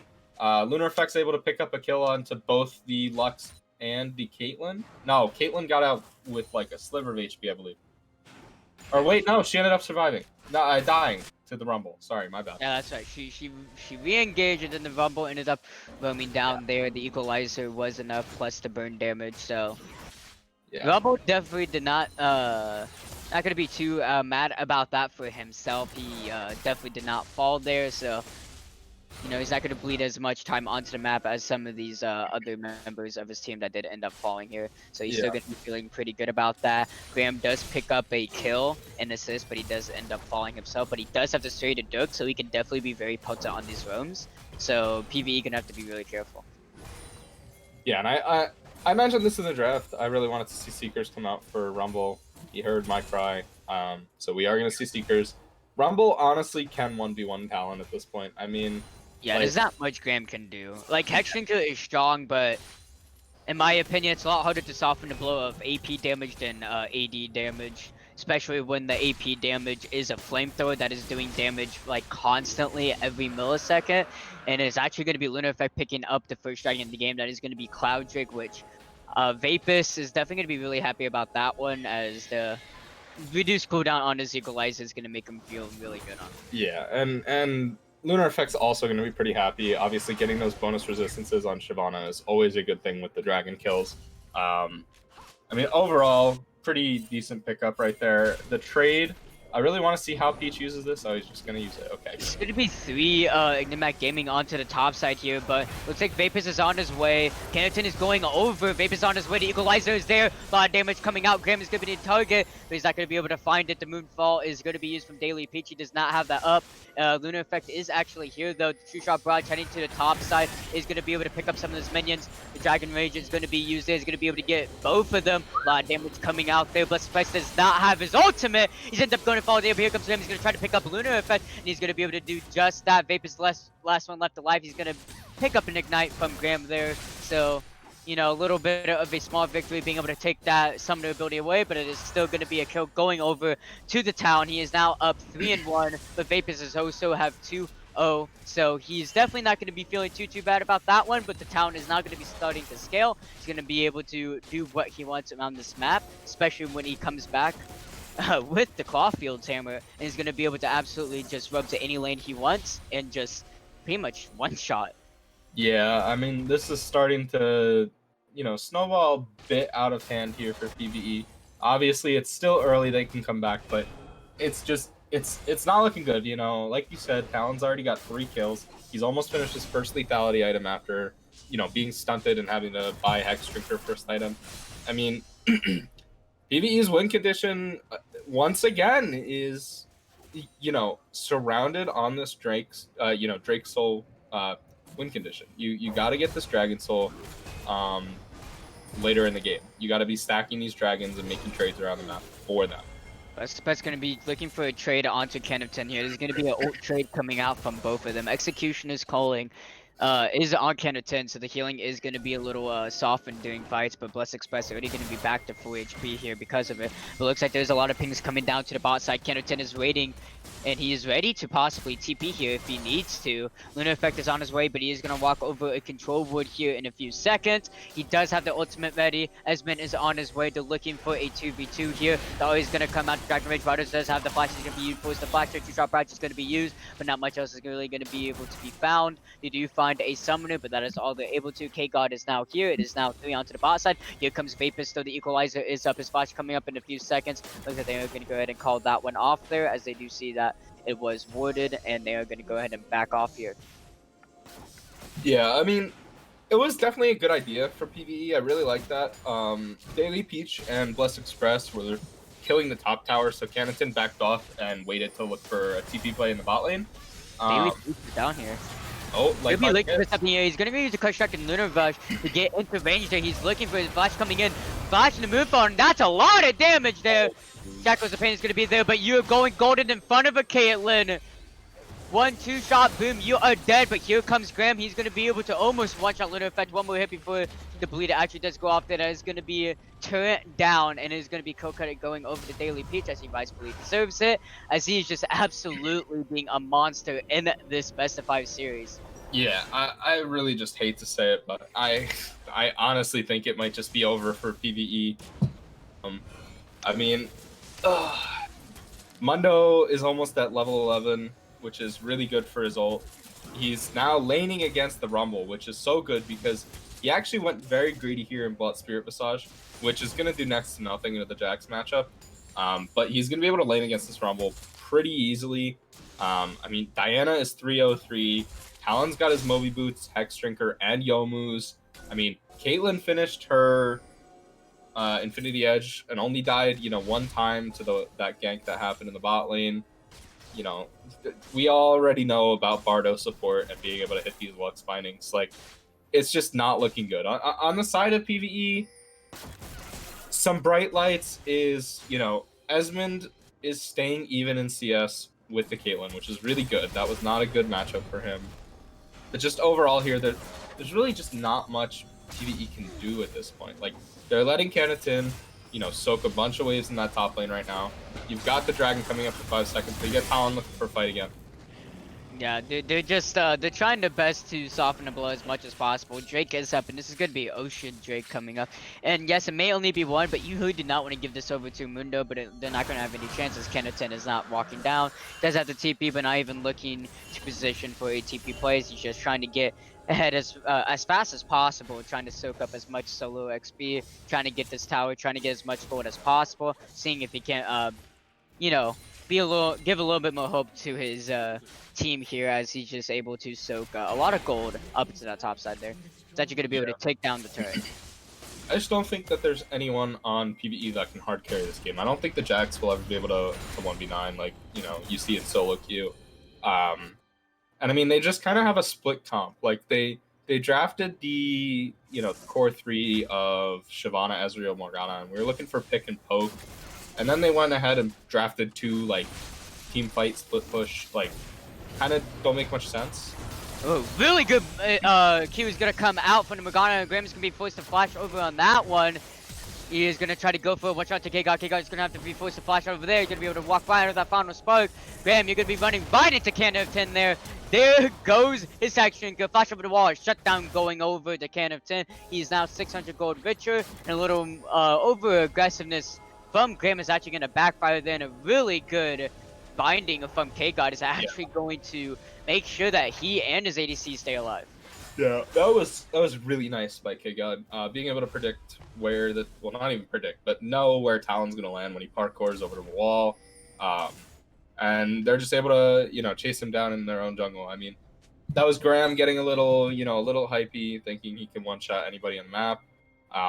K-God actually has, Seeker's Arm Guard, so not the easiest target to burst down this early in the game. So we see Cold actually just said in chat that that's a payroll deduction for inting there on Graham. So definitely not the most optimal play in the world from Graham there. Yeah, definitely gives a lot of gold over, and you gave it to the Jax, which is definitely not what you want there, but still, Enigmatic Gaming, they're going to be feeling really comfortable here. They're going to be able to pick up a field here. Shelly is secured here. They're going to go ahead and hand it over to Daily Peach, and I mean, this game is really going to be up for these next couple of fights here, PVE. If they can maybe find a couple more picks or a couple more, kills here, then maybe they could turn this game around, but so far it's not looking too good for them. Yeah, I'm going to go ahead and make a very bold statement, but I'm going to go ahead and say if PVE do not get the next dragon, they will lose this game. Their only win condition is the Drake Soul at this point, being able to stack that up. If they're not able to pick a fight and win it around this dragon, I think it's just over. I don't think there's a world where they can win this. And I was calling for the Triforce in draft. We see the cloth armor. It's probably gonna be Iceborne. I really would prefer to see Triforce here, even though the Iceborne's obviously really good against Talon. Triforce would just be better as far as your damage profile as a team comp. But I understand why you would go Triforce here. I don't prefer it, to be honest. But yeah, we've got the dragon coming up in 140. If you're PVE right now and you're Lunar Effect, you're telling your team what's up. You should be telling them we need to get as strong as possible in the next 50 seconds. We need to be able to fight them in 50 seconds for this dragon. And while normally second Drake isn't a huge importance, I think if they don't get this, they just fall behind so much. They can't do anything. There's no threat for the rest of the game. I mean, at the most, you would be talking about 15 minutes to be able to get Soul. 10 minutes, 2 dragons in a row to be able to get Soul Point for PvE. So I think it's really crucial that they're able to win a fight around this dragon right here, even if they are, 6k gold behind, 4 kills down. It's something that kind of has to happen here just because of how crucial it is for their win condition. Yeah, it's definitely their biggest win condition here. They have to be able to fight them at this stage of the game. As we have to be really careful. He does not want to run into Graham. He is going to be able to get the W Mystic shot off, do a little bit of damage there, but he's going to be able to heal that one up with Corrupting Potions. About 30 seconds left until Drake is up. It is going to be the entirety of Enigmatic Gaming positioning for this. PvE going to try their best, but so far Enigmatic Gaming holding the prio over the Drake pit right now. Yeah, I mean... Obviously, I'm telling you about how PvE needs to, get this dragon. But if you're EGM, you're doing exactly what you need to be doing right now. Denying all the entrances to this dragon. Making sure you have all the vision so that if they come in, you can pick them off, just kill them, and then take the dragon. The dragon is up, but it looks like PvE is just going to go ahead and hand this one over. They're definitely not even going to try to risk it. So See if your bold prediction is right there, Ravensman, because they just lost that one without any contest. Yep. I mean, EGM just, played the vision game, and like I said, I really don't see a world where PVE wins from this far behind now. I mean, they're like I said, they're down 6K at 21 minutes. They kind of needed to take that, take a fight there and hope it worked out. At this point, I don't think they're gonna outscale. Rumble's eventually gonna fall off. The only person on the team that really is gonna super scale in the late game is this Jax. And I like I said earlier in the game, I don't think that he can actually 1v9 this game. And right now, just straight off the bat, he doesn't even have kill pressure over this If month. Bam is actually going to go for this tower dive on the can of 10, Canon's going to have to try his best. He does not have his counter-strike up, but Best is going to be able to tank that tower without any issues. Even with the Grievous Wounds, he has the Spear Passage. That's only 10% reduction instead of 40 because of that, and he's already back up full HP here. Yeah, I mean, like I was just about to say before they dove him, Mundo is out-damaging the Jax at this point. Like, Jax does not win the 1v1 right now. PVE is actually looking for something. If they're looking for Graham here, he's going to Assassin's Creed right over the wall. Butterspot trying to do as much damage as possible. It is going to be Luna Effect doing quite a bit of damage with his E. He's looking for another one, and that's half of the hate bar for OE. Quest is going to come out in the volume. DOP is going to be looking for Luna Effect, but he's going to be able to come unstoppable going over with the Blast Plant. That Blast Plant was actually pretty clutch. It stopped Moonfall from pulling Luna Effect back towards Daily Peach there, so definitely going to be feeling really happy about that one. Another kill is going to go over the Vapus. He is now 3-0 right now. He's also up CS onto Graham here, as he's actually, the only member on PVE has yet to fall down. Yeah. Wait, I mean, Graham is actually, okay, he's actually going to call that one off. He's thirsty. So obviously, that was a decent pick by PVE. I want to give a huge shout out to Bardo there, though. He stopped that from escalating. He had a double light binding onto both Esmond and K-God there, and ulted on top of them to get some chip damage, and then hit another binding onto Lunar Effect, and then hit another binding onto the Rumble. Like, he's just a freaking magnet with these Lux bindings. The entire series he's been playing so well. Flash is actually going to be coming out from Vapus there. Vapus is going to overkey right at the wrong time there. Graham going to be able to time that perfectly. He's going to be spotted on the swing, going to be able to pick this one up, and it looks like he's going to be Enigmatic Gaming setting up for this possible ban here. Luna Effect does have his ultimate once again here. He does hit level 13, so that means he has 2 of his abilities fully maxed out here. And he does have the, the items to one-shot, I would say, with his R4ME. So there's going to be a lot of damage off of Luna Effect, so there's going to be eyes on him to see if he cannot dish out the damage he needs to. But if you look on the opposite side, Daily Peach, he has the Nashers, he has his jungle item Sorcerers, he also has the Zonias, and he's looking towards, maybe go either towards the Spellbinder or the Rabadon's Death Cap. Yeah, I would expect the Death Cap just from how fed he is. And I mean, having 3.5 items and your completed boots by this point, 24 minutes in the game is ridiculous. He is so unbelievably fed. Look at how much farm he has. He has more than 10 CS per minute as a jungler. Yeah, but looks like Lunafect is gonna use his R prematurely, gonna throw it over onto the Drake, not Drake Pit, but Baron Pit over there. I would say maybe a little preemptive from Lunar Effect there. That is gonna be a R down until he can stack the Rage back up once again. Light Binding is going to land onto Vapus. He's got to be really careful here. Final Spark is gonna be there, but he's gonna grab him to the backside, see if he can get one shot. Lunar Effect. The bleed might be too much. The DOT, it's gonna be enough. The last tick, and it looks like Graham is finally gonna be able to do what he's been wanting to do all game. One-shotting at least one of the squishies, and he will be able to do it with the back end of the Ignite there. There's gonna be another kill going over to Enigmatic Gaming. Yeah, and I mean, it really bugs me because We've been looking for something up less express here, though. It's going to be a force flash out, but Baron is going to be started by Enigmatic Gaming. Looks like PVE is just going to give this one over, though. Yeah, I mean, PVE picked this Jax to counterpick the Dr. Mundo. You know, they had Jax was their R5 pick into Mundo. They saw the Mundo pick, and that was what they wanted to go with. And then just like didn't play around it at all. Like, I get Shyvana can't gank very well, but we saw Morgana accidentally steal the big raptor from Rumble there. But you know, not being able to just get some pressure into Kenaton's lane, like he literally is just losing these 1v1s against Bless Express. And Bless Express built ninja tabbies. That's the extent of his armor. Like, Canatan literally can't do anything, even with the Blade of the Ruin King, even with, 2/3 of the components of Triforce. He's just not able to get rolling in this game. I mean, Bless Express is up an entire level on him. It's looking very grim for PVE, to say the least.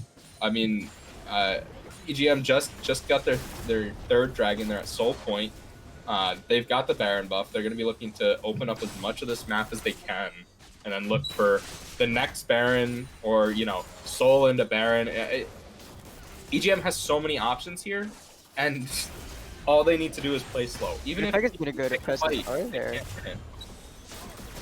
Yeah, it looks like Lunar Effect is getting desperate here. He's trying to get as much damage out as possible. He's gonna activate his ultimate there, but he's taking so much damage! The heal's gonna have to be used to save him, and a lot of crits in a row coming up Kuribo onto the Caitlyn there, and Yeah. the Caitlyn pick is showing up really big right there. Yeah, Lunar Effect knows the game's over. He's just trying to pad his damage stats, so he's just running in with his ult running so that he can get as much damage as possible. Daily Peach actually ended up using his dash there, but got cock blocked by the wall there, sadly. But not gonna be able to do much of it. He's gonna flash over, and oh my goodness! He even Goodbye. walked in time. Bless could be on top side, see if he can't take down Vapus here. Vapus here, I don't think he's really gonna be able to do much.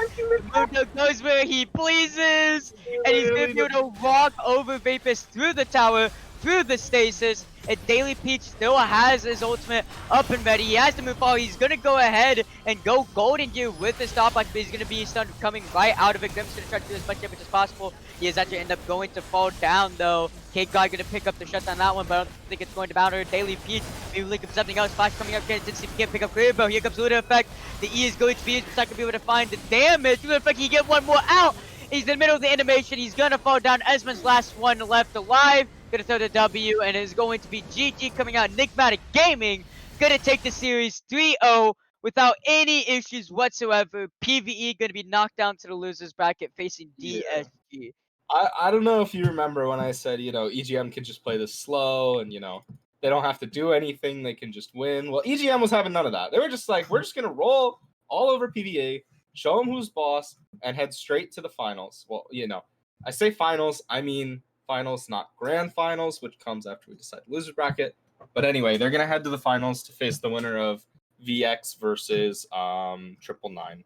So definitely just a beautiful game played, or series, and whole series played by Daily Peach, played by Bardo Express, played by everybody on that team. EGM played very, very well in that entire series. I think game 2 was definitely their shakiest game, which I think showed some specific holes that when a team picks to outscale them, they kind of struggle at picking up these early leads to be able to roll over. Eventually, they were able to roll over them, but I think game 2 is a big showing about EGM's weakness. If you're VX and you're watching VX or 999 and you're watching this, preparing for next week's games, that's something to look at.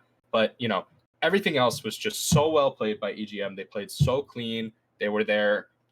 I can't think of any objective they traded for free. If PVE was picking up a dragon, Daily Peach was picking up the Rift Herald on the other side of the map, or ganking a lane and getting a kill, getting a flash, getting something. Daily Peach played so well, and honestly, I cannot stress that I think Bardo Support was the MVP of EGM this entire series. I mean, he barely died in all 3 games. His Lux was so good in game 1 and 3.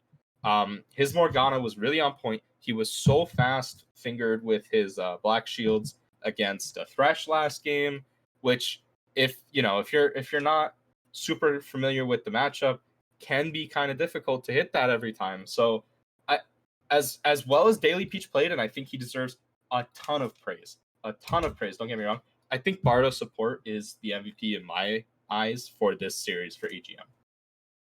Yeah, Bardo Support definitely played out of his mind. He barely missed any of his light bindings he used. And it's just insane. Like, I can't express this enough. Like, the amount of times he landed them through Fog of War, the amount of times he predicted the movements from PVE, and also the amount of times that he landed a double light binding to stop an engage coming from PVE that was actually looking favorable for PVE. That was immediately stopped by Bardo, who's absolutely insane. So I don't think he would give as much recognition, but I feel like he definitely deserves it. Bardo's support was an absolute monster this series, and I think he's just an absolute amazing support player. It is so hard to find support players like that, and he is definitely one of those few. But I still have to give credit where it is due. Yes, That exactly. that that that series was definitely Daily Peach diff. That's true. And not to talk bad about PVE. I think they actually played relatively well considering they got 3-0'd. Game 1 they weren't really out until they were out. Game 2 was a super close game, and I could have went either way. Game 3 was probably the most one-sided game, and you could probably chalk that up to mental tilt. Just the fortitude of being 0-2 down. It's really hard to mentally stay in the series when you're 0-2 down and things start to go wrong. So I really was happy, I guess I'll say, with the way they played despite, losing all 3 games. I think they still showed up today, just maybe not as well as they could have or wanted to. So Yeah, PVE definitely falling very short there. Hopefully they can make a difference. Well, it's a little biased for me. I say hopefully, but realistically, I'm going against them next yeah, week. exactly. So, We're both going against so I say hopefully they make a difference, but hopefully they all, get ruptured spleens and can't play next week and we just go straight to the next round. But, as a I want a good, caster, as a caster, I want a good series, but also as a player, I also want a good series. So I'm excited to face against them, and I'm also excited to see the outcome of 999 and VX, and the outcome of the winner of that game and EGM is going to be a really interesting one because it's going to be, it's going to be really telling. The winner of those two teams. I mean, coming into playoffs, they're the number 1 and 2 seeds. I'm saying they because VX is going into this series against 999 as the favorites. Obviously, 999 can come out, but me personally, I'm expecting VX to come out. So I say they are the number 1 and 2 seeds.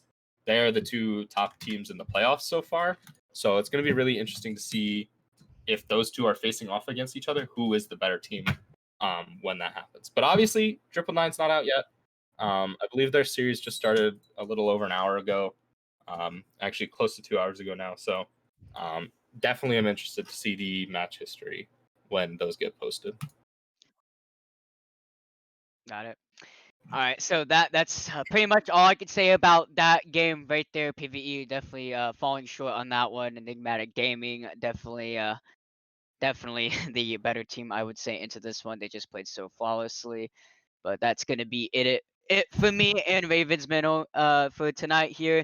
Send in Red Real Bill if he has anything else left to say. And we'll see you guys. Well, you'll see me next week, Wednesday on the cast, Thursday playing as DSG's mid laner. Yeah, you'll see me next week too Yep. on DSG. Yeah, guys, nothing else to say. We're going to go ahead and end the stream. Thank you all so much for watching. We'll see you next week. Thank you. Yep. Bye, guys. Thank you guys.